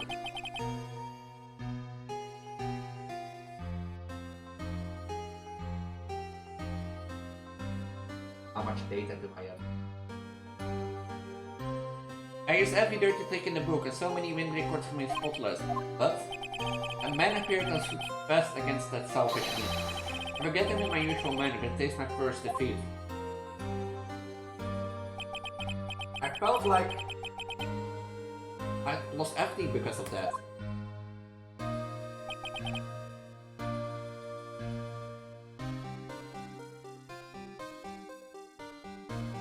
And then it was my turn to sit in the defender's chair. And I was saved by that person I called my enemy. I couldn't forgive myself for all that had happened. So I left the prosecutor's office. And I left a note, Prosecutor Mans Edwards chose his death. That's what she should have. The prosecutor shamed herself with the future crawl into a hole and die. But that was not what happened. After I left the prosecutor's office, I finally came to realize something. It was in a moment of clarity that everything began to change. That foolish nonsense. We prosecutors use anything we get to attack the defendant. But every time we did so, no matter how desperate the situation, instead of giving up like most people, the man would hold strong with his undying faith. And then, before I knew it, I began to trust in that man as well. What? You trusted your enemy? It doesn't matter how many underhand tricks a person uses. The truth will always find a way to make itself known. The only thing we can do is to fight with the knowledge we hold and everything we have. Erasing the paradox one by one. It's never easy. We claw and scratch for every inch. But we will always eventually reach out the single truth that I promise you. The truth? Yes, that's the reason why prosecution and defense attorneys exist. Because I'm sure you know that already, didn't you, right? That's why you couldn't forgive me, this man who went into hiding, isn't that right? This man who only had his sights set on victory. Who ran away into the night. Is Mr. Edward right, Mr. Nick? You really let me down. When you disappeared, I felt betrayed. The reason I decided to become a lawyer to begin with was because I believed in the things you said to me. All those years ago. And you betrayed your own words. That's why 1 year ago, I made up my mind. I decided that Mouse Edwards I knew had died. At least that's what I told myself. You pathetic fool. It's for karma. I don't want to hear the wretched whimpering of a disgraced loser. As for karma is someone... Oh, you love me? Oh, I love you too. Are you still here? Oh, you're a dedicated watcher. This case is taking so long now. And for karma is someone who's designed to be perfect. Master Edwards, you are no longer worthy. You're no longer worthy of being a from karma. And neither am I. It's over. It's all over. Let's just got through something on the ground just now. This is an electromagnetic receiver. But how did you find me, Sebastian? I wonder now. Just curious. Sorry. That's your gumshoe. I return to the sprint take later. And there's something else. Whip. The whip that's doomed. Keep this right. Okay. Nick! Maya! It's the Maya! It's the Maya! Aww.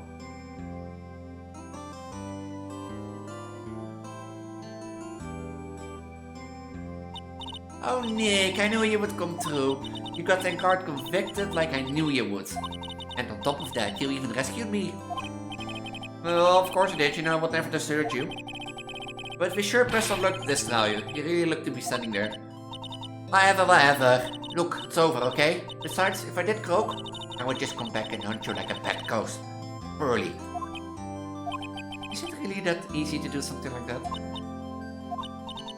Thanks a lot, Nick. Don't mention it. Yeah? Oh, Mr. Edward? Believe you're alright. Hey, it looks like you made some real progress, Mr. Edward. Well, I suppose I'm a little different from who I was a year ago.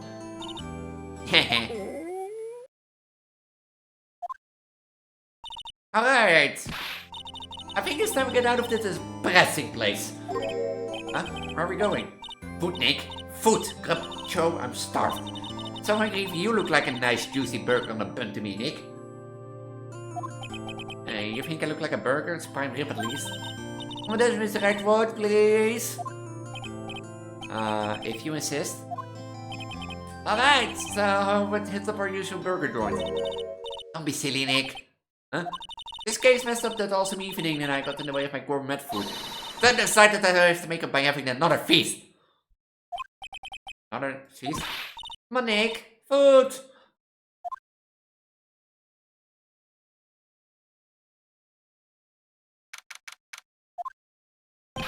Hey pal, sorry to keep you guys waiting. I'm sure, are you alright? Yeah, but I'm really embarrassed. I didn't think I would hit the telephone pole. Hit the telephone pole? Yeah, I did it again, city boy. I felt like my dear old heart was going to give out on me, and I ain't joking. Yeah, it was more exciting than the very last episode of the Steel Samurai. Thanks, I guess. Hello, Sebastian. Well. You look here, mister. If you don't start being a lot nicer, we might just kick it tonight, even. I'll keep that in mind. Oh, come on now. Everyone gather around. We're going to get your picture taken by a giant professional photographer. Come on, tonight's all about eating, so let's go chop down, pal. I told you this. Yeah, I am pregnant. I told you already a long time ago. Want to save the day, detective? Me? You really think so? He's right. If it wasn't for the 3 items you took, I think this time would have had a very different ending. Oh, well, you know, it is. Ho ho ho ho. Huh? That's odd. When I ran over the things from the killer hideout, I was sure I took 4 things in total, sir. What? 4? Yeah, I'm sure I put one of the items in my coat pocket.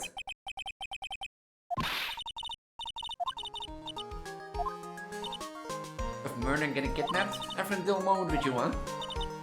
Haha, you think? So happy about that. We should have waited to the days. Aren't you scared? Yeah, it was really scary. Not so hopeless. So to keep my mind off on things, I drew a picture. Actually, I killed it off. Hell. So where are those pictures of yours? Yeah, I want to see Mystic make a picture. You know, I don't know where it went. It is a boy and a girl.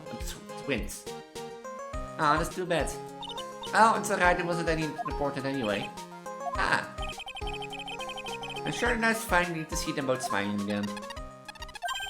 Huh? What is that, Edgeworth? This thing is picking something up. Ah, that's from Karma Receiver. Ugh. Thanks to her, I had the most awful experience of my life, sir. I can't believe she stuck a tracking device on me. That's odd.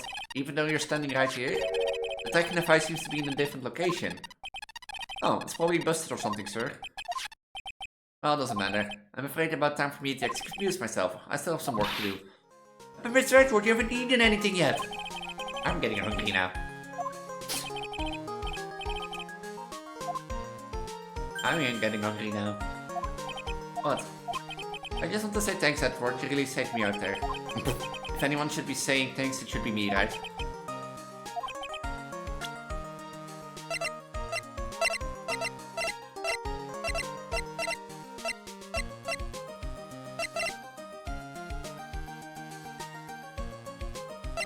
Here, have a... it's my way of saying thanks. I see.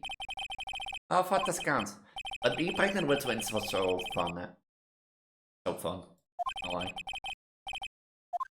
I'm sad when my belly is gonna be gone. Mr. Nick, hey, Mystic Maya. Yes, Pearly? I guess you two can go back to being lovey-dovey, right? You and Mr. Nick, I mean... Pearly, would you cut it out already? You're embarrassing me. Anyway, so who's paying for this lovely dinner party? As if you need to ask. Everyone say thank you to Nick. Huh? Invite Mr. Noodle Pals, so can I put your name on the bill, huh?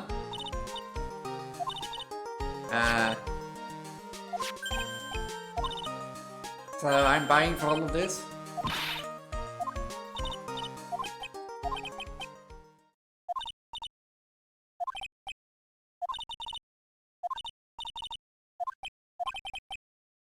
Objection!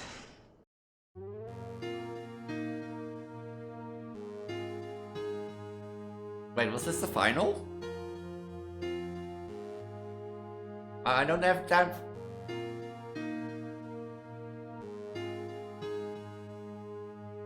But I knew you'd find it. Is this? It's gonna take it. It'll take way longer.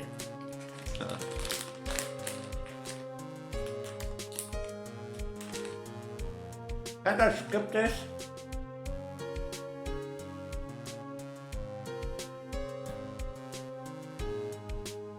can skip this. Oh.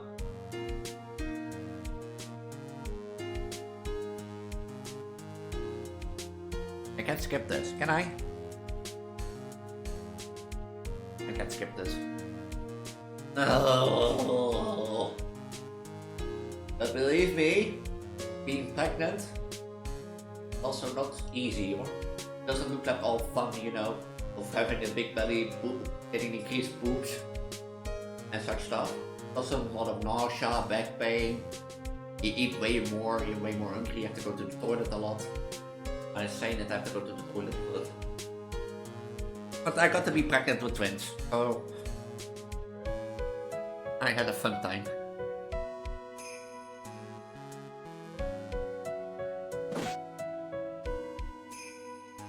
I need a live belly? No, because I don't have my camera set up, so.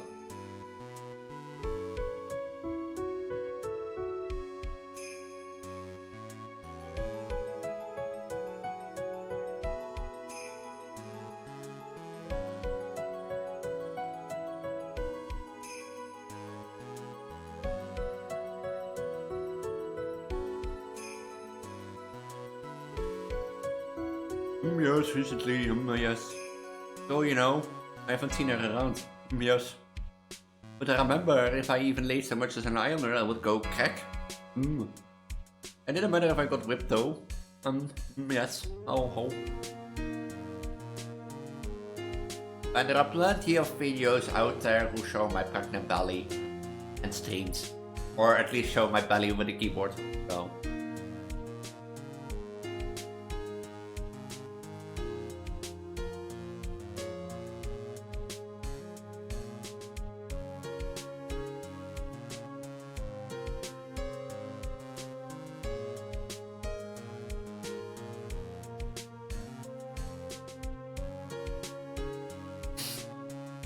Many of you, they would have left at most shows.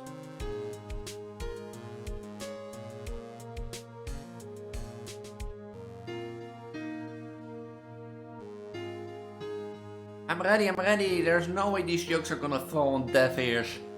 I'm going to be more complimentary with my humor. More girls are represent.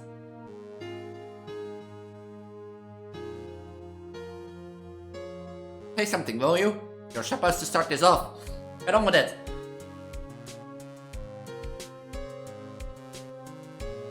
Music sounds effect. What one is this?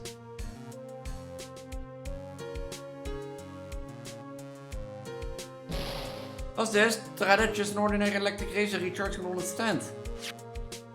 I can't believe this, really. How long do they plan on making me do this? But it's that these foolish ideas, that it means it must have a deep hidden meaning. But why do I get the feeling they wouldn't forget about me, would they?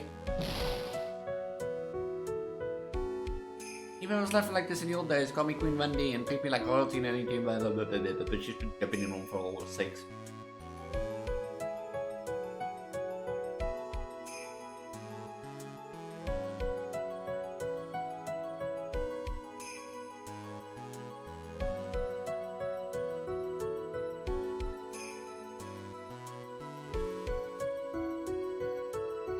I appreciate everything Miss Archer did for me, the bottom of my heart. Oh, that's right, I received a letter from Miss Karma. She said that after I get out, I should feel free to consult her about anything at all. I'm really thankful to have met everyone.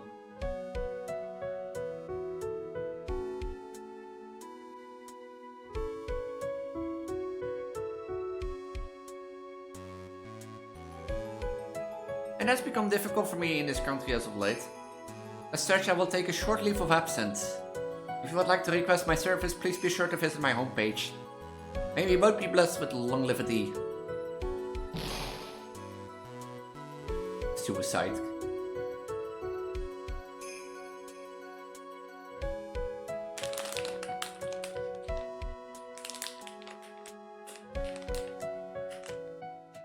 Is it done? March 23, 94, 2 p.m. It's not done. Where are you going, Francisca? How did you know I was here? With this. Let's I heard you were planting things on certain person. Things like tracking devices in his coat, for example. That's just like you. I only planted it there because he was always wearing it. This filthy drab coat of his. I don't know how it ended up in my luggage. It's going in the trash, I promise you that. Oh, that's right. Speaking of that, man, he told me something very interesting. And I ran off with the things from the killer hideout. I was sure I took 4 things in total. 4 things? I seemed he put the last one in his coat pocket. He put it in here? Doesn't matter anymore. This case is already over. What are you going to do now? That's none of your business. Are you running away? Shut up. You don't understand a thing.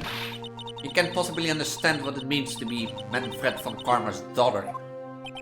Francesca. So many expectations from everyone around me, expectations I must fulfill.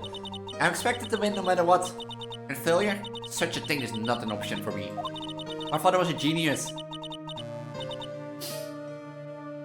I'll keep them in mind, we'll keep them in mind. I'll add them later.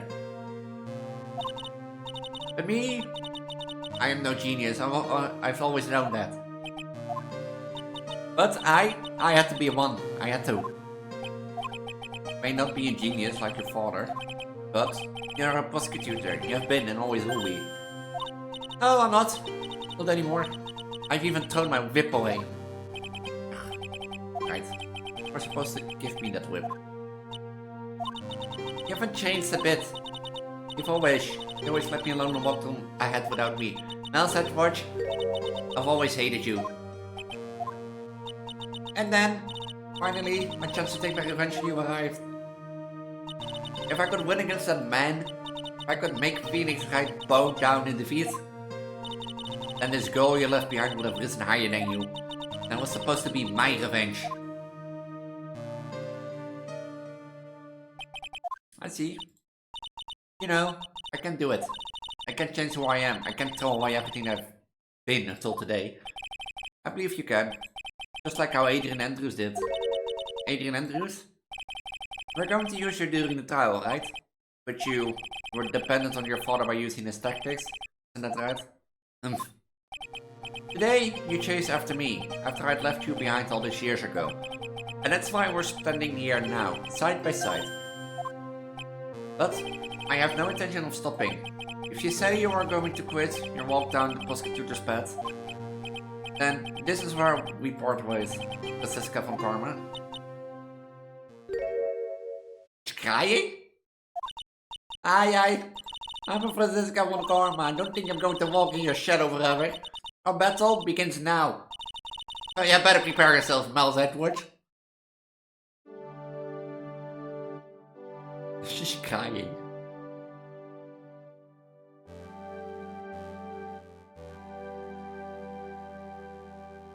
Phoenix Wright. One day, someday, I'm sure we'll meet again in battle. Till then,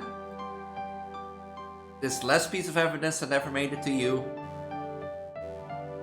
I'll take good care of it. 4th piece. So I can give it to you. And at last we meet again. What is the piece?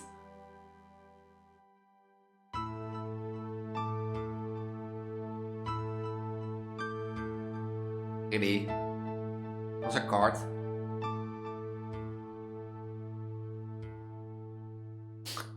Wow. Clear episode 4 of PVV8JVA.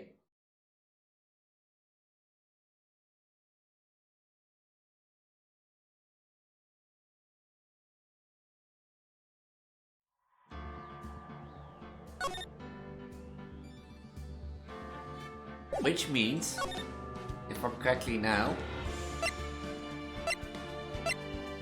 we've done this game, and Trials debut is next, because I'm gonna leave it here for 3 hours and 30 minutes. In the next Ace Attorney stream, we're going on to Trials and Tribulations, because I think we completed Justice for All.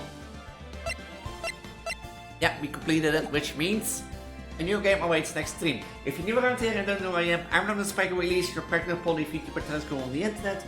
If you're interested in what I do, make sure to follow so you get notified when I go live next time. I usually stream on Wednesday and Saturday.